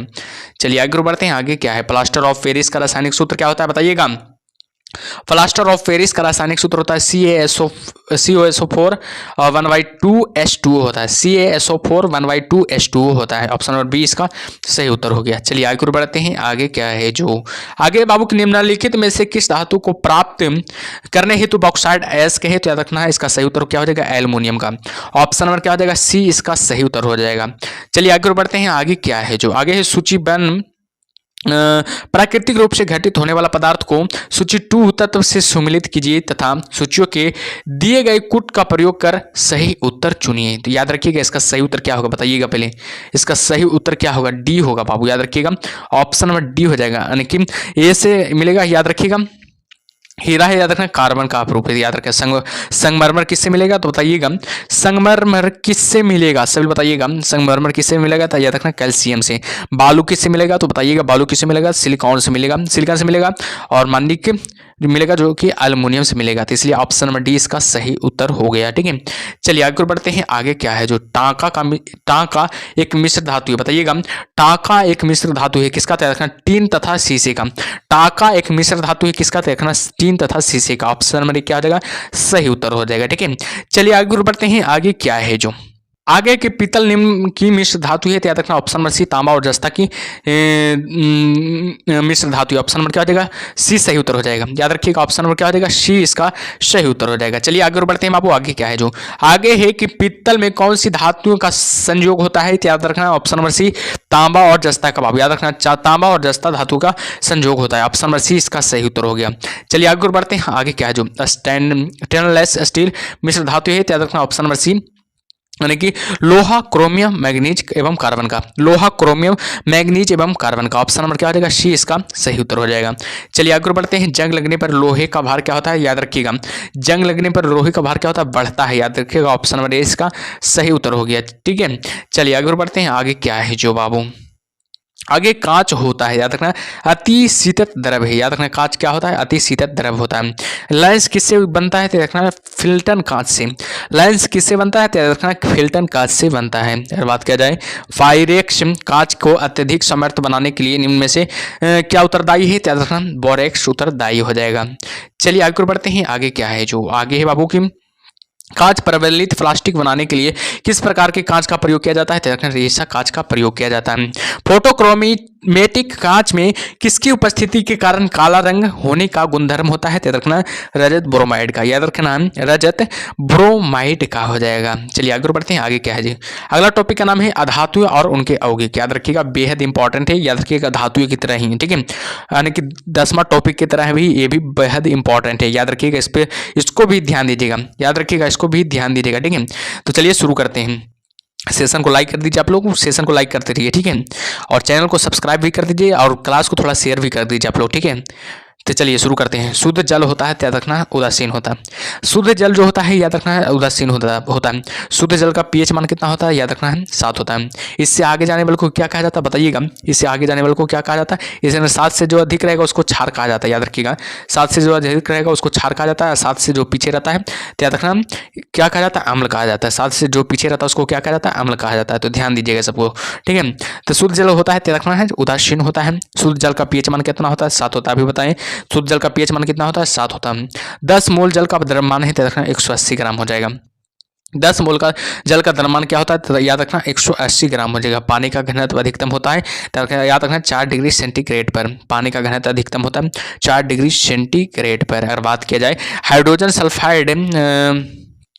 सल्फाइड या हाइड्रोजन क्लोराइड की तुलना में जल का उच्च क्वथनांक किसके कारण है, तो याद रखना हाइड्रोजन अवंधन के कारण है। याद रखिएगा। ठीक है, बेहद इंपॉर्टेंट सवाल है।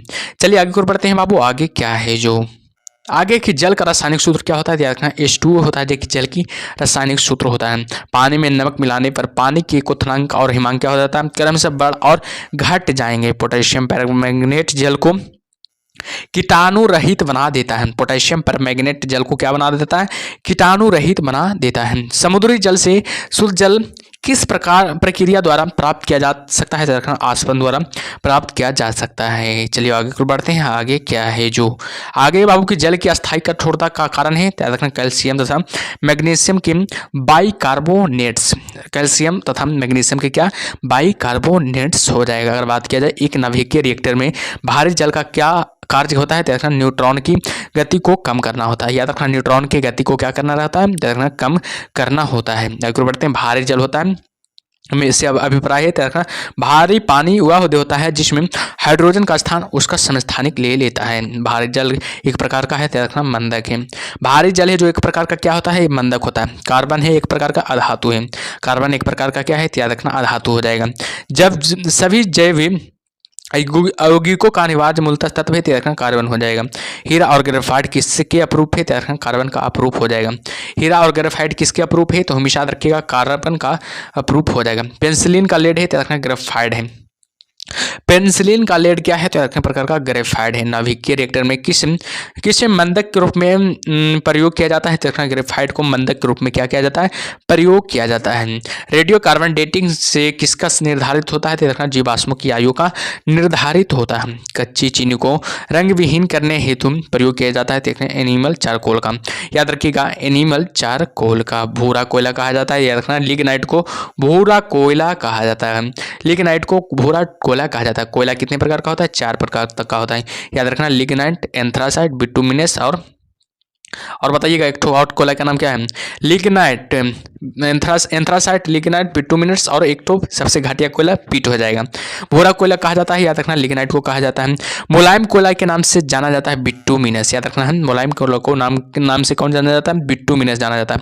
सामान्य किस्म का कोयला है तो याद रखना बिटुमिनस हो जाएगा। उच्च कोटि का कोयला किसे माना जाता है, एंथ्रासाइट। सबसे बढ़िया कोयला किसे कहा जाता है, याद रखना एंथ्रासाइट को सबसे बढ़िया कोयला माना जाता है। सबसे घटिया कोयला किसे कहा जाता है, याद रखना पीट को सबसे घटिया कोयला माना जाता है, याद रखिएगा। ठीक है, चलिए आगे को बढ़ते हैं। आगे क्या है, जो वाहनों से निकलने वाली प्रदूषित गैस मुक्त है, याद रखना कार्बन मोनोऑक्साइड का। वाहनों से निकलने वाली प्रदूषित गैस मुक्त है याद रखना कार्बन मोनोऑक्साइड का। कौन सी गैस वायु को सबसे अधिक प्रदूषित करती है, याद रखना कार्बन मोनोऑक्साइड, जो कि वायु को सर्वाधिक प्रदूषित करती है। कौन सी गैस प्रकाश संश्लेषण क्रिया के लिए आवश्यक है, याद रखना कार्बन डाइऑक्साइड है, जो कि प्रकाश संश्लेषण क्रिया के लिए क्या है, आवश्यक है। प्रकाश संश्लेषण में पौधों द्वारा कौन सी गैस उपयोग की जाती है, तो याद रखना कार्बन डाइऑक्साइड उपयोग की जाती है। रात को पेड़ के नीचे सोने की सलाह नहीं दी जाती है, क्योंकि तब इससे कार्बन डाइऑक्साइड का मोचन होता है। याद रखना तब इससे कार्बन डाइऑक्साइड का क्या होता है, मोचन होता है। आग बुझाने में काम आने वाली गैस है, तो याद रखना कार्बन डाइऑक्साइड है, जो कि आग बुझने में काम आने वाली गैस हो जाएगा। आगे बढ़ते हैं। आगे क्या है, जो आगे बाबू किसकी उपस्थिति के कारण चूने का पानी वायु में रखने पर दूधिया हो जाता है, तो रखना कार्बन डाइऑक्साइड को। याद रखिएगा कार्बन डाइऑक्साइड की सूखी बर्फ क्या है, तो रखना ठोस कार्बन डाइऑक्साइड है। याद रखना सूखी बर्फ क्या है, तो ठोस कार्बन डाइऑक्साइड है। गेहूं के आटे में ईस्ट मिलाकर डबल रोटी बनाने से वह स्पंजी तथा कोमल हो जाती है, क्योंकि उत्पन्न कार्बन डाइऑक्साइड रोटी को स्पंजी बना देती है। याद रखना उत्पन्न कार्बन डाइऑक्साइड रोटी को क्या बना देती है, स्पंजी बना देती है। ठीक है, तो चलिए आगे और बढ़ते हैं बाबू। आगे क्या है, जो आगे ग्लोबल वार्मिंग के लिए उत्तरदायी गैस है, कार्बन डाइऑक्साइड है, जो कि ग्लोबल वार्मिंग के लिए उत्तरदायी गैस हो जाएगा।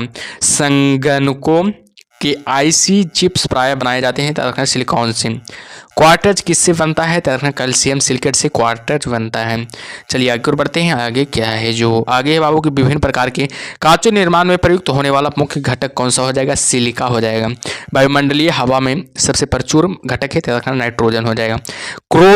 क्रायोजेनिक द्रव है, द्रव नाइट्रोजन है, जो कि क्रायोजेनिक द्रव है।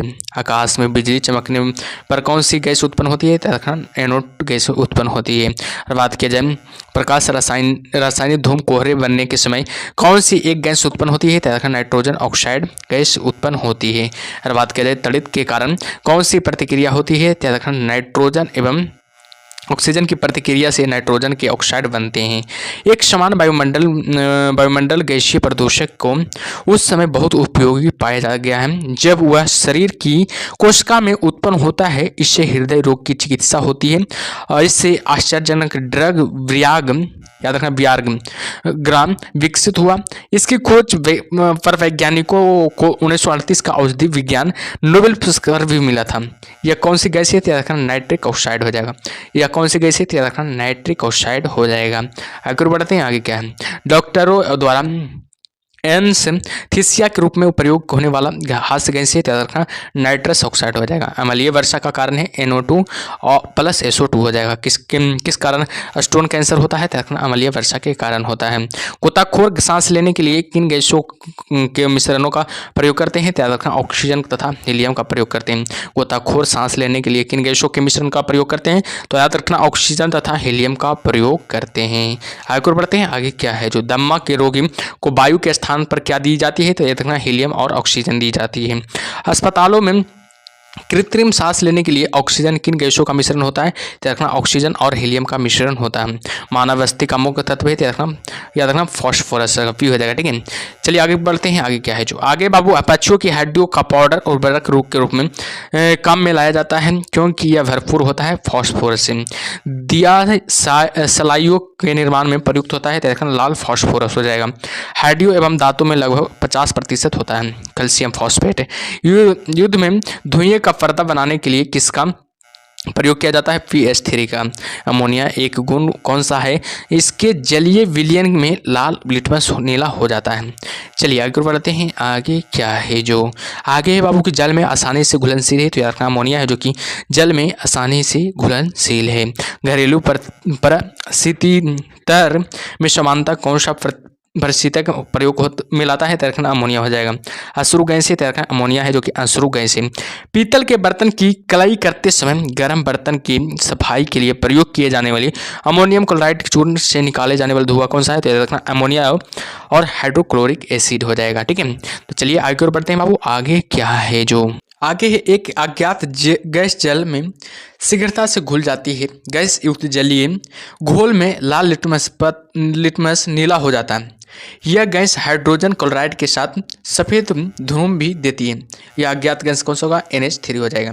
और बात किया जाए ऑक्सीजन और ओजोन है, याद रखना एलोट्रोपस है। याद रखना एक प्रकार का क्या है? एलोट्रोपस हो जाएगा। ठीक है, चलिए आगे और बढ़ते हैं बाबू। आगे क्या है जो आगे है कौन सी गैस पाइरोगैलोल के क्षारीय विलयन में से गुजरने पर बादामी घोल बनाती है? याद रखना ऑक्सीजन हो जाएगा। और बात किया जाए कौन सी गैस ओजोन परत के अपक्षय के लिए उत्तरदायी है? याद रखना क्लोरोफ्लोरोकार्बन है। याद रखना बेहद इंपॉर्टेंट है, एग्जाम में इससे बहुत बार ये आ चुका है सवाल बाबू, याद रखिएगा। ठीक है, तो याद रखिएगा सब सवालों को। ठीक है, चलिए आगे है बाबू की सुपरसोनिक वायुयान समताप मंडल में कौन सा पदार्थ विसर्जित करते हैं? त्याग NO2 हो जाएगा। ठीक है, सूर्य के विकिरण का परावैंगनिक प्रकाश किसकी परत के कारण पृथ्वी के वायुमंडल में नहीं पहुंच पाता है? त्याग ओजोन के कारण। याद रखना पृथ्वी की सतह के ऊपर ओजोन पर परत किस बचाव प्रदान करती है? त्याग परावैंगनिक किरणों से बचाव प्रदान करती है। आगे बढ़ते हैं। आगे क्या है जो आगे बाबू रबर को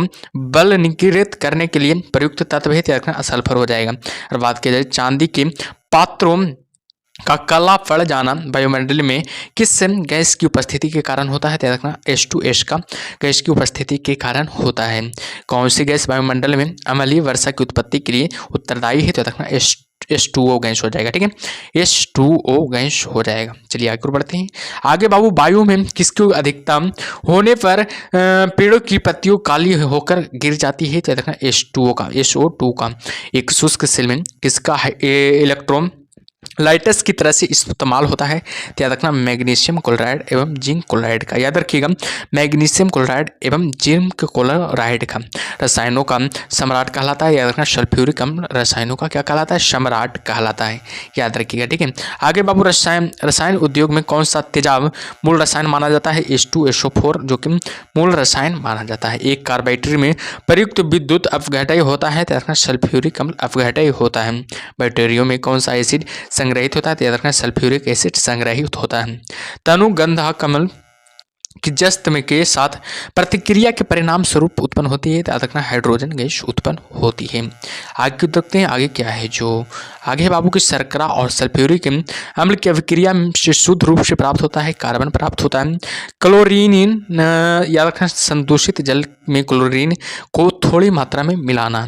याद रखना हाइलोजनों में सर्वाधिक अभिक्रिया है? याद रखना फ्लोरीन की। हाइलोजनों में सर्वाधिक अभिक्रिया किसकी है? तो याद रखना फ्लोरीन की अभिक्रिया है। आगे बढ़ते हैं। आगे है कि थायराइड के दूषित कार्य फलन को दूर करने के लिए आयोडीनकृत नमक साधारणतः किस रूप में दिया जाता है? तो पोटेशियम आयोडाइड के रूप में दिया जाता है। हाइड्रोफ्लोरिक अम्ल कांच की बोतल में नहीं रखा जा सकता है। याद रखना क्योंकि यह अभिक्रिया करता है कांच की सिलिकॉन डाइऑक्साइड से। याद रखना कांच की सिलिकॉन डाइऑक्साइड से। अक्रिय गैस की खोज करने का श्रेय किसे दिया जाता है? देखना रैमजे को, याद रखना रैमजे को दिया जाता है। और बात किया जाए गहरे समुद्री गोताखोर के श्वसन के लिए ऑक्सीजन के तनुकरण के लिए किस गैस का प्रयोग किया जाता है, तो रखना हीलियम गैस का प्रयोग किया जाता है। वायु में गुब्बारों में हीलियम को हाइड्रोजन की अपेक्षा वरीयता दी जाती है क्योंकि वायु के साथ विस्फोटक मिश्रण नहीं बनता है, क्योंकि वायु के साथ विस्फोटक मिश्रण नहीं बनता है, तो याद रखिएगा। ठीक है, चलिए आगे को बढ़ते हैं बाबू। आगे क्या है जो आगे की विद्युत बल में प्रयुक्त गैस होता है, रखना एक प्रकार का अक्रिय गैस होता है, बेहद इंपॉर्टेंट है, सवाल ये आ चुका है एग्जाम में। ठीक है, कौन सी अक्रिय गैस यौगिक बना सकती है, देखना जिनॉन है जो कि यौगिक बना सकती है। कैंसर के उपचार के लिए प्रयुक्त उत्कृष्ट गैस है, देखना रेडॉन है जो कि कैंसर के उपचार के लिए प्रयुक्त उत्कृष्ट गैस हो जाएगा। हीरे की खनिजीय बनावट क्या है, देखना कार्बन है जो कि हीरे की खनिजीय बनावट हो जाएगा। आगे बढ़ते हैं। वायुयानों के टायरों में कौन सी गैस प्रयोग की जाती है, याद रखना हीलियम गैस प्रयोग की जाती है। ग्रीन हाउस गैसों के उत्सर्जन में जिस देश का सर्वाधिक योगदान है हुआ है, याद रखना संयुक्त राज्य अमेरिका हो जाएगा।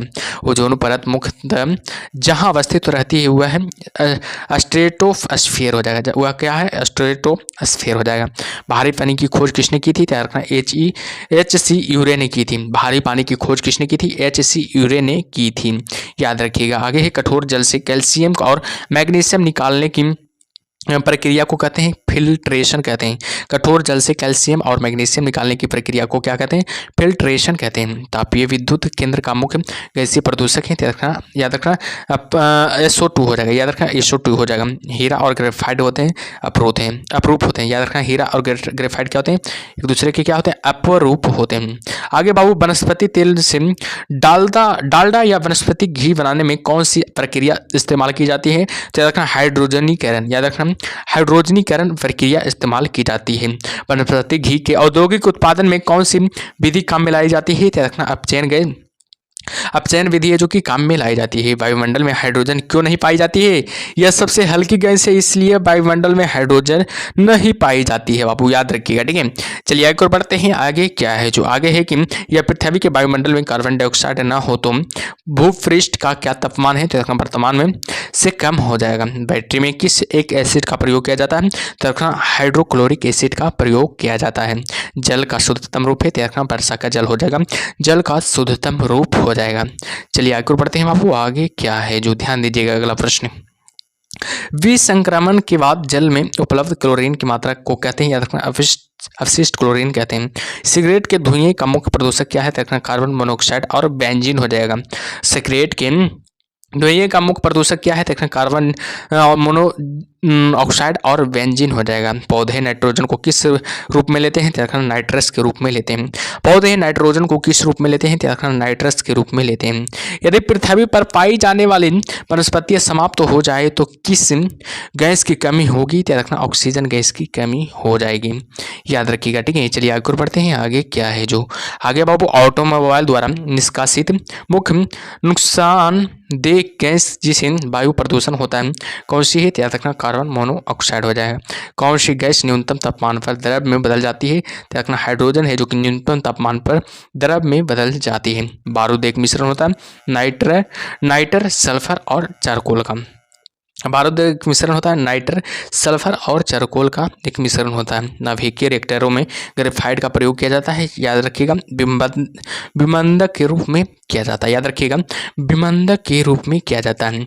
जब शुष्क KNO3 में सांद्र H2SO4 मिलाया जाता है तो भूरा धुआं निकलता है। यह धुआं होता है NO2 का, याद रखिएगा। ये धुआं किसका होता है, NO2 का।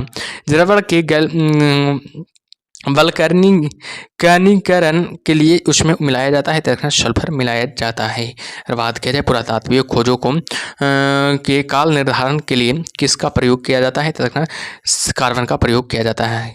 अगर बात किया जाए मानव शरीर में प्रचुर मात्रा में कौन सा तत्व होता है, देखना ऑक्सीजन प्रचुर मात्रा में होता है। अगर बात किया जाए सूर्य की सतह पर हाइड्रोजन के अलावा दूसरा कौन सा तत्व बहुतायत से पाया जाता है, याद रखना हीलियम तत्व बहुतायत से पाया जाता है। बेहद इंपॉर्टेंट है, ध्यान दीजिएगा इस प्रश्नों पर। ठीक है, चलिए आगे की ओर बढ़ते हैं बाबू। आगे पेंसिलिन का लेड है, याद रखना है, ग्रेफाइट का, याद रखना पेंसिलिन का लेड क्या होता है, याद रखना एक प्रकार का ग्रेफाइट होता है। देखिएगा ये सब पूछा हुआ सवाल है, ठीक है। लेड पेंसिलिन होता है, याद रखना किसका, याद रखना ग्रेफाइट का ही होता है, ये भी पूछा हुआ सवाल है। चलिए आगे की ओर बढ़ते हैं। आगे क्या है, आगे है बाबू कोयले के निम्नलिखित प्रकारों में से किस प्रकार का एक में शेष प्रकार की अपेक्षा अधिक प्रतिशत कार्बन अंश है, याद रखना एंथ्रासाइट में। याद रखिएगा एंथ्रासाइट पे ऑप्शन नंबर क्या हो जाएगा, डी इसका सही उत्तर हो जाएगा। कोयला कितने प्रकार का होता है, 4 प्रकार का होता है। याद रखिएगा एंथ्रासाइट हो गया, लिग्नाइट हो गया बाबू, बिटुमिनस हो गया और पीट हो गया। याद रखना है पीट हो जाएगा जो कि सबसे घटिया कोयला है। याद रखिएगा घटिया कोयला कौन हो जाएगा सबसे, तो याद रखना पीट हो जाएगा। एंथ्रासाइट बाबू सबसे उच्चतम प्रकार का कोयला है, उच्चतम प्रकार का कोयला होगा, यानी कि सबसे एंथ्रासाइट हो जाएगा, घटिया कोयला पीट हो जाएगा, ठीक है, तो ध्यान दीजिएगा। चलिए आगे बढ़ते हैं। निम्न में से किसे शुष्क बर्फ कहते हैं, याद रखना है ऑप्शन नंबर सी इसका सही उत्तर हो जाएगा, ठोस कार्बन डाइऑक्साइड को। ठोस कार्बन डाइऑक्साइड को शुष्क बर्फ कहते हैं, ऑप्शन नंबर सी इसका सही उत्तर हो गया। चलिए आगे बढ़ते हैं। शुष्क बर्फ है, याद रखिएगा शुष्क बर्फ क्या है, याद रखिएगा इस प्रश्न का सही उत्तर क्या होगा, ऑप्शन नंबर बी, याद रखिएगा जमी हुई कार्बन डाइऑक्साइड का, ऑप्शन नंबर बी इसका सही उत्तर हो गया। चलिए आगे बढ़ते हैं बाबू। आगे क्या है जो ध्यान दीजिएगा, आगे है कि कौन सी एक विधि संदूषित भौम जल से आर्सेनिक के निष्कासन के लिए प्रभावी नहीं है, याद रखना क्वेश्चन हो जाएगा।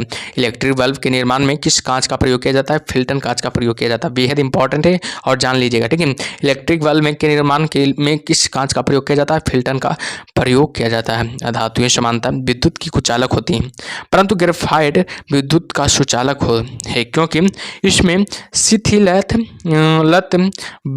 बद इलेक्ट्रॉन होते हैं, शिथिलत बद इलेक्ट्रॉन होते हैं, तो जान लीजिएगा सबको, ठीक है। चलिए आगे और बढ़ते हैं बापू। आगे क्या है जो आगे किस क्वेश्चन से देखिएगा, रासायनिक रूप से सूखी बर्फ है, या बताइएगा क्या है, option number D carbon dioxide है, याद रखना ठोस कार्बन डाइऑक्साइड है, ऑप्शन नंबर डी इसका सही उत्तर हो गया। चलिए आगे और बढ़ते हैं। आगे क्या है जो आगे बाबू पानी की अस्थायी कठोरता के लिए निम्न में से कौन उत्तरदायी है, याद रखना इसका सही उत्तर क्या होगा, कैल्शियम और मैग्नीशियम की क्लोराइड व सल्फेट, ऑप्शन नंबर ए इसका सही उत्तर हो जाएगा।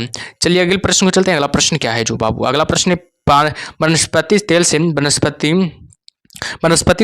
वनस्पति घी बनाने में प्रयुक्त होने वाली गैस है, तो याद रखना ऑप्शन नंबर ए हो जाएगा, हाइड्रोजन हो जाएगा। जो भी ऑप्शन नंबर ए बता रहे हैं उनका सही है। चलिए अगले प्रश्न को चलते हैं बाबू। अगला प्रश्न क्या है जो अगला प्रश्न है, निम्नलिखित में से कौन सा हास्य गैस है, तो याद रखना है कौन सा हास्य गैस है, तो याद रखना नाइट्रस ऑक्साइड हो जाएगा, ऑप्शन नंबर क्या हो जाएगा, ए इसका सही उत्तर हो जाएगा। चलिए अगले प्रश्न अगला है बाबू, आगे ध्यान दीजिएगा, अगला पॉइंट है थोड़ा, ठीक है। अगला पॉइंट है कि रसायनों का राजा किसे कहा जाता है, H2SO4 की सल्फ्यूरिक अम्ल को, ठीक है। अधातु के ऑक्साइड प्राय होते हैं, त्याग रखना क्षारीय होता है। अधातु के ऑक्साइड कैसे होते हैं, त्याग रखना क्षारीय होता है। हीरा एक कैरेट किससे बराबर होते हैं, त्याग रखना 200 ग्राम के बराबर होता है। VVI बाबू याद रखना VVI है, ठीक है, VVI प्रश्न है, ठीक है। और बताइए आप लोग पहले कमेंट पे फीडबैक आप लोग दीजिए कि कैसा लग रहा है क्लास, आप लोग बताइए जरूर, क्या आप लोग बताते हैं कैसा लग रहा है क्लास अच्छा लग रहा है कि नहीं, ठीक है। याद रखिएगा बाबू, एक अगर पूरा देख लेते हैं क्लास को तो यानी कि एग्जाम में एक भी प्रश्न नहीं छूटेगा, ये हम वादा करते हैं, एक भी प्रश्न नहीं छूटेगा, ठीक है। तो इसलिए पूरा क्लास को जरूर देखिए, ठीक है, पूरा क्लास को जरूर देखिए, ठीक है। देखते हैं आगे, ठीक है।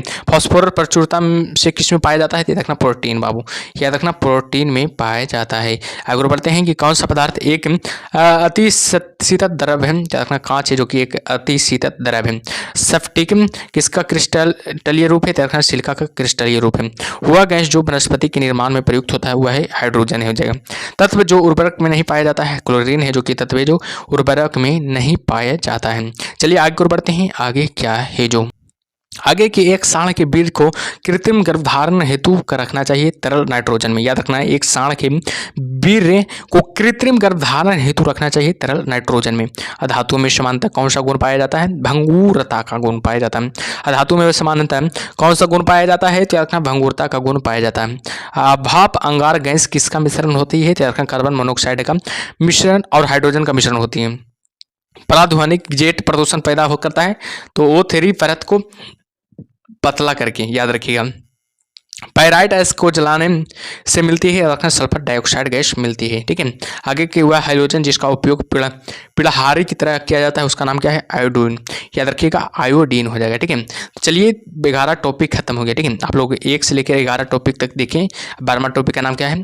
कार्बनिक रसायन। याद रखना बेहद इंपॉर्टेंट है, इससे भी सवाल बनता है एग्जाम में। ठीक है, ये बेहद ही इंपॉर्टेंट सवाल है। ठीक है, जो भी अभी तक सेशन को लाइक नहीं किए बाबू, सेशन को लाइक कर दीजिए और चैनल को जो भी सब्सक्राइब नहीं किए सब्सक्राइब कर दीजिए। ठीक है, और शेयर कर दीजिए जरूर क्लास को। ठीक है, क्योंकि मजा आने वाला है इस क्लास को देखकर। ठीक है, इस क्लास को पूरी तरह से देख लीजिएगा। ठीक है, जीवन शक्ति के सिद्धांत का प्रतिपादन किस रसायनज्ञ ने किया था? बर्जीलियस ने किया था। प्रकृति में सबसे अधिक मात्रा में पाए जाने वाला कार्बनिक यौगिक है, याद रखना सेलुलोज है, जो कि प्रकृति में सर्वाधिक मात्रा में पाए जाने वाले कार्बनिक यौगिक है। आगे बढ़ते हैं, आगे क्या है? कपूर को किस विधि द्वारा शुद्ध किया जाता है? याद रखना ऊर्ध्वपातन द्वारा शुद्ध किया जाता है। ठोस कपूर से वाष्प बनने की क्रिया को कहते हैं, याद रखना ऊर्ध्वपातन कहते हैं। गैसोहॉल जो मोटर गाड़ियों में ईंधन के रूप में प्रयुक्त होता है, मिश्रण है त्याग पेट्रोल एवं अल्कोहल का। भारी वाहनों में डीजल का उपयोग किस लिए किया जाता है?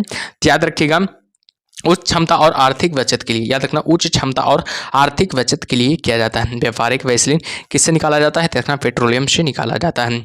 पैराफिन किसका उपोत्पाद है? याद रखना पेट्रोलियम परिशोधन का। याद रखना पेट्रोलियम परिशोधन का। पेट्रोल का मुख्य संगठक है रखना ऑक्टेन है, जो कि पेट्रोलियम का मुख्य संगठक है। याद रखिएगा। ठीक है, पेट्रोलियम से प्राप्त होने वाला मोम है तो रखना पैराफिन है, मोम है जो कि पेट्रोलियम से प्राप्त होने वाला मोम है। गैसोलीन के नमूने की गुणवत्ता का पता कैसे लगता है? रखना इसके ऑक्टेन संख्या से, इसके ऑक्टेन संख्या से पता लगता है। विमानन गैसोलीन में ग्लाइकोल मिलाया जाता है क्योंकि यह पेट्रोल के हिमीभवन को रोकता है, क्योंकि ये पेट्रोल के हिमीभवन को क्या करता है? रोकता है। याद रखिएगा। ठीक है, कार के इंजन में नॉकिंग से बचने के लिए प्रयोग में लाया जाता है इथाइल अल्कोहल। याद रखिएगा इथाइल अल्कोहल का प्रयोग में लाया जाता है। सेप्टिक टैंक से निकलने वाले गैसों के मिश्रण में मुख्यतः कौन सी गैस होती है? तो रखना मीथेन गैस होती है। गोबर गैस में मुख्य रूप से पाई जाती है, याद रखना मीथेन गैस पाई जाती है, बेहद इंपॉर्टेंट है। प्राकृतिक गैस का मुख्य अवयव है, याद रखना मीथेन गैस है, जो कि प्राकृतिक गैस का मुख्य अवयव है। बायोगैस का मुख्य घटक हो जाएगा मीथेन हो जाएगा, बेहद इंपॉर्टेंट है, ये सब याद रखिएगा। ठीक है, आगे दलदली भूमि में से कौन सी गैस निकलती है? याद रखना मीथेन गैस निकलती है। खाना बनाने में प्रयोग की जाने वाली गैस कौन सी है? मीथेन गैस हो जाएगा। खदानों में अधिकांश विस्फोट होते हैं हवा के साथ मीथेन गैस के मिश्रण से। याद रखना हवा के साथ मिश्रण गैस के मिश्रण से। ठीक है, याद रखना जितना भी ये सब बताएं भी आई बाबू, याद रखना एग्जाम में बहुत बार ये सब सवाल बन चुका है। ठीक है, तो चलिए आगे बढ़ते हैं। आगे क्या है? जो रसोई गैस किसका मिश्रण है? याद रखना ब्यूटेन एवं प्रोपेन का। प्रथम विश्व युद्ध में किस गैस को रासायनिक आयुध के रूप में उपयोग किया गया था? याद रखना मस्टर्ड गैस का। धातु में जोड़ लगाने से कौन सी गैस प्रयुक्त होती है? याद रखना एसिटिलीन गैस प्रयुक्त होती है। परिचित फ्रियान याद रखना डाइक्लोरोमीथेन है। याद रखना इंडियन गैस का एक मिश्रण है ब्यूटेन और प्रोपेन का। कार्बन मोनोऑक्साइड की अभिक्रिया 300 डिग्री सेंटीग्रेड पर H2 से करने पर बनती है, तो याद रखना मीथेन गैस बनती है। आगे बढ़ते हैं। आगे क्या है? जो कच्चे फलों को कृत्रिम रूप से पकाने के लिए प्रयोग में लाई जाने वाली गैस का नाम क्या है? तो याद रखना एसिटिलीन हो जाएगा। कैल्शियम कार्बाइड पर जल डालने से बनती है, याद रखना एसिटिलीन बनती है। कौन सी गैस ओजोन परत के ह्रास के लिए उत्तरदायी है? तो रखना क्लोरोफ्लोरोकार्बन हो जाएगा। तो कौन सी गैस ओजोन परत के ह्रास के लिए उत्तरदायी है? तो रखना क्लोरोफ्लोरोकार्बन हो जाएगा। चलिए आगे को बढ़ते हैं। आगे क्या है? जो बिजली से लगी आग बुझाने के लिए प्रयुक्त होता है, तो रखना पायरिन होगा, पायरिन अग्निशामक हो जाएगा। कास्टिक स्पिरिट क्या होती है? याद रखना मिथिल अल्कोहल होती है। शराब में उपस्थित होता रहता है, याद रखना इथाइल अल्कोहल उपस्थित रहता है। अधिक मात्रा में इथाइल अल्कोहल का सेवन करने का पर बुरा प्रभाव पड़ेगा लीवर पर। याद रखना किस पर बुरा प्रभाव पड़ेगा? तो याद रखना लीवर पर बुरा प्रभाव पड़ेगा।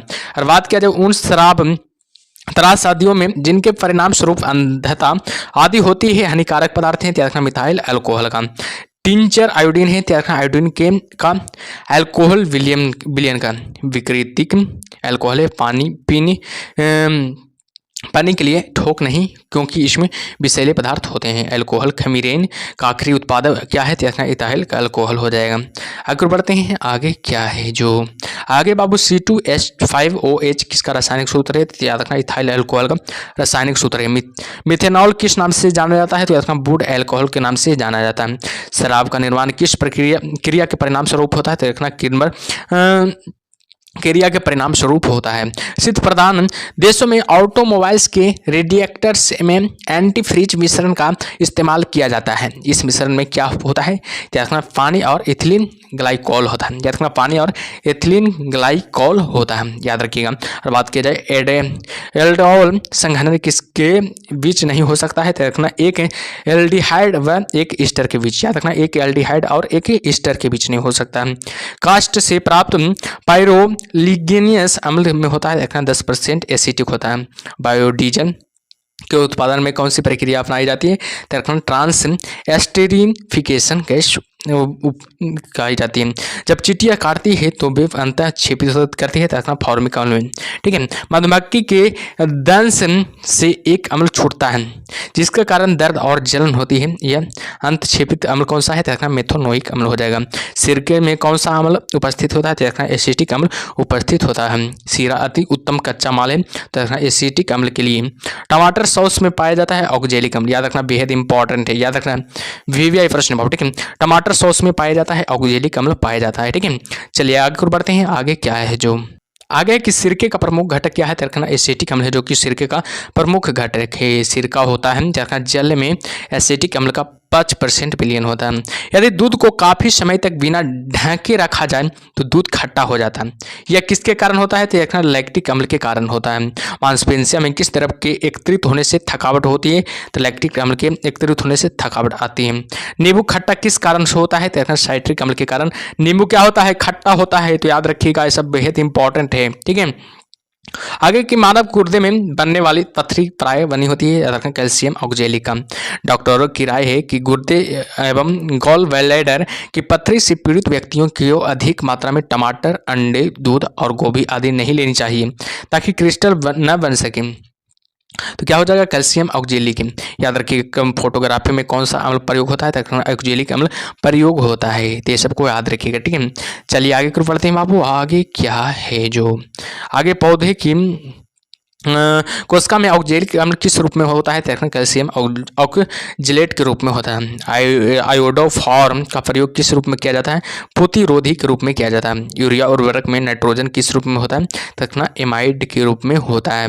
और बात किया जाए यूरिया में नाइट्रोजन की प्रतिशत मात्रा होती है, 46% होती है। यूरिया में नाइट्रोजन की प्रतिशत मात्रा कितनी होती है, 46% होती है। और बात किया जाए लोहे उत्प्रेरक की उपस्थिति में बेंजीन क्लोरीन गैस के साथ प्रतिक्रिया करके क्या बनाती है, क्लोरोबेंजीन बनाती है। रबड़ उद्योग में बहुलता से प्रयुक्त होता है, तो एनिलीन होता है। डीटी का पूरा नाम है, तो डाइक्लोरो डाइफिनाइल ट्राइक्लोरोमीथेन हो जाएगा, इथेन हो जाएगा। ठीक है, अश्रु गैस का रासायनिक सूत्र हो जाएगा अल्फा क्लोरो एसीटोफिनोन होगा, याद रखिएगा।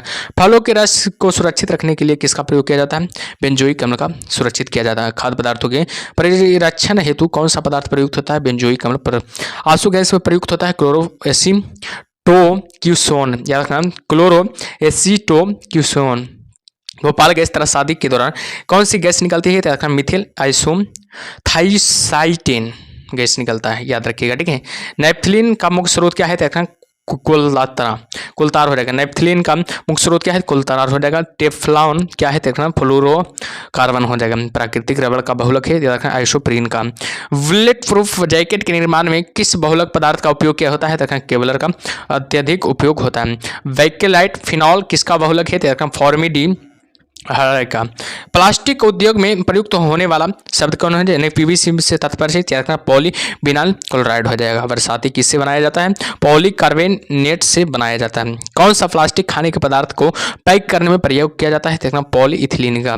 कृत्रिम रेशम का अन्य नाम है, डेक्रॉन हो जाएगा। ठीक है, चलिए आगे बढ़ते हैं। आगे क्या है, जो आगे मानव निर्मित प्रथम कृत्रिम रेशा कौन सा है, रखना रेयॉन, बेहद इंपॉर्टेंट है, एग्जाम में बहुत बार ये पूछा जा चुका है।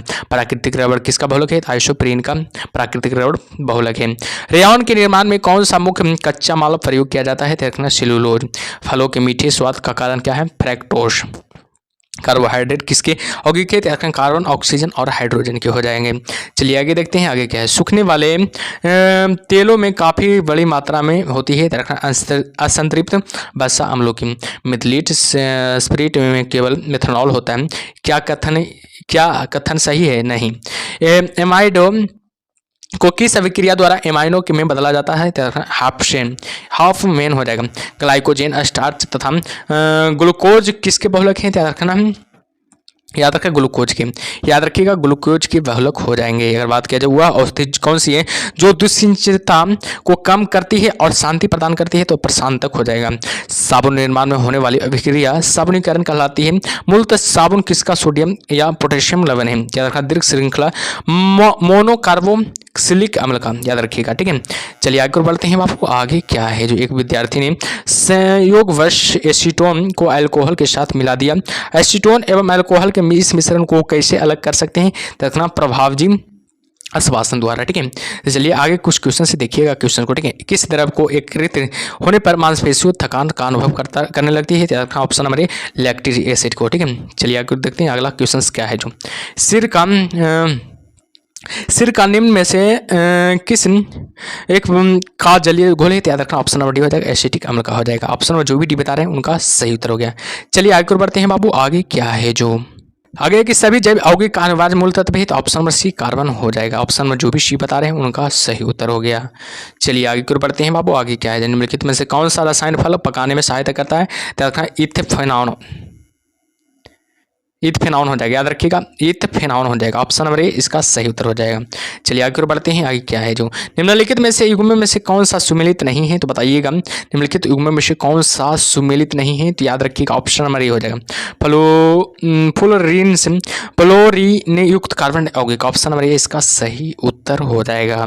चलिए आगे और बढ़ते हैं बाबू। आगे क्या है जो आगे है कि बुलेट प्रूफ पदार्थ बनाने के लिए निम्नलिखित में से कौन सा बहुलक प्रयुक्त होता है? तो ऑप्शन नंबर बी हो जाएगा polyamide. Option number A B इसका सही उत्तर हो जाएगा। ऑप्शन नंबर बी जो भी लगा रहे हैं उनका सही उत्तर है।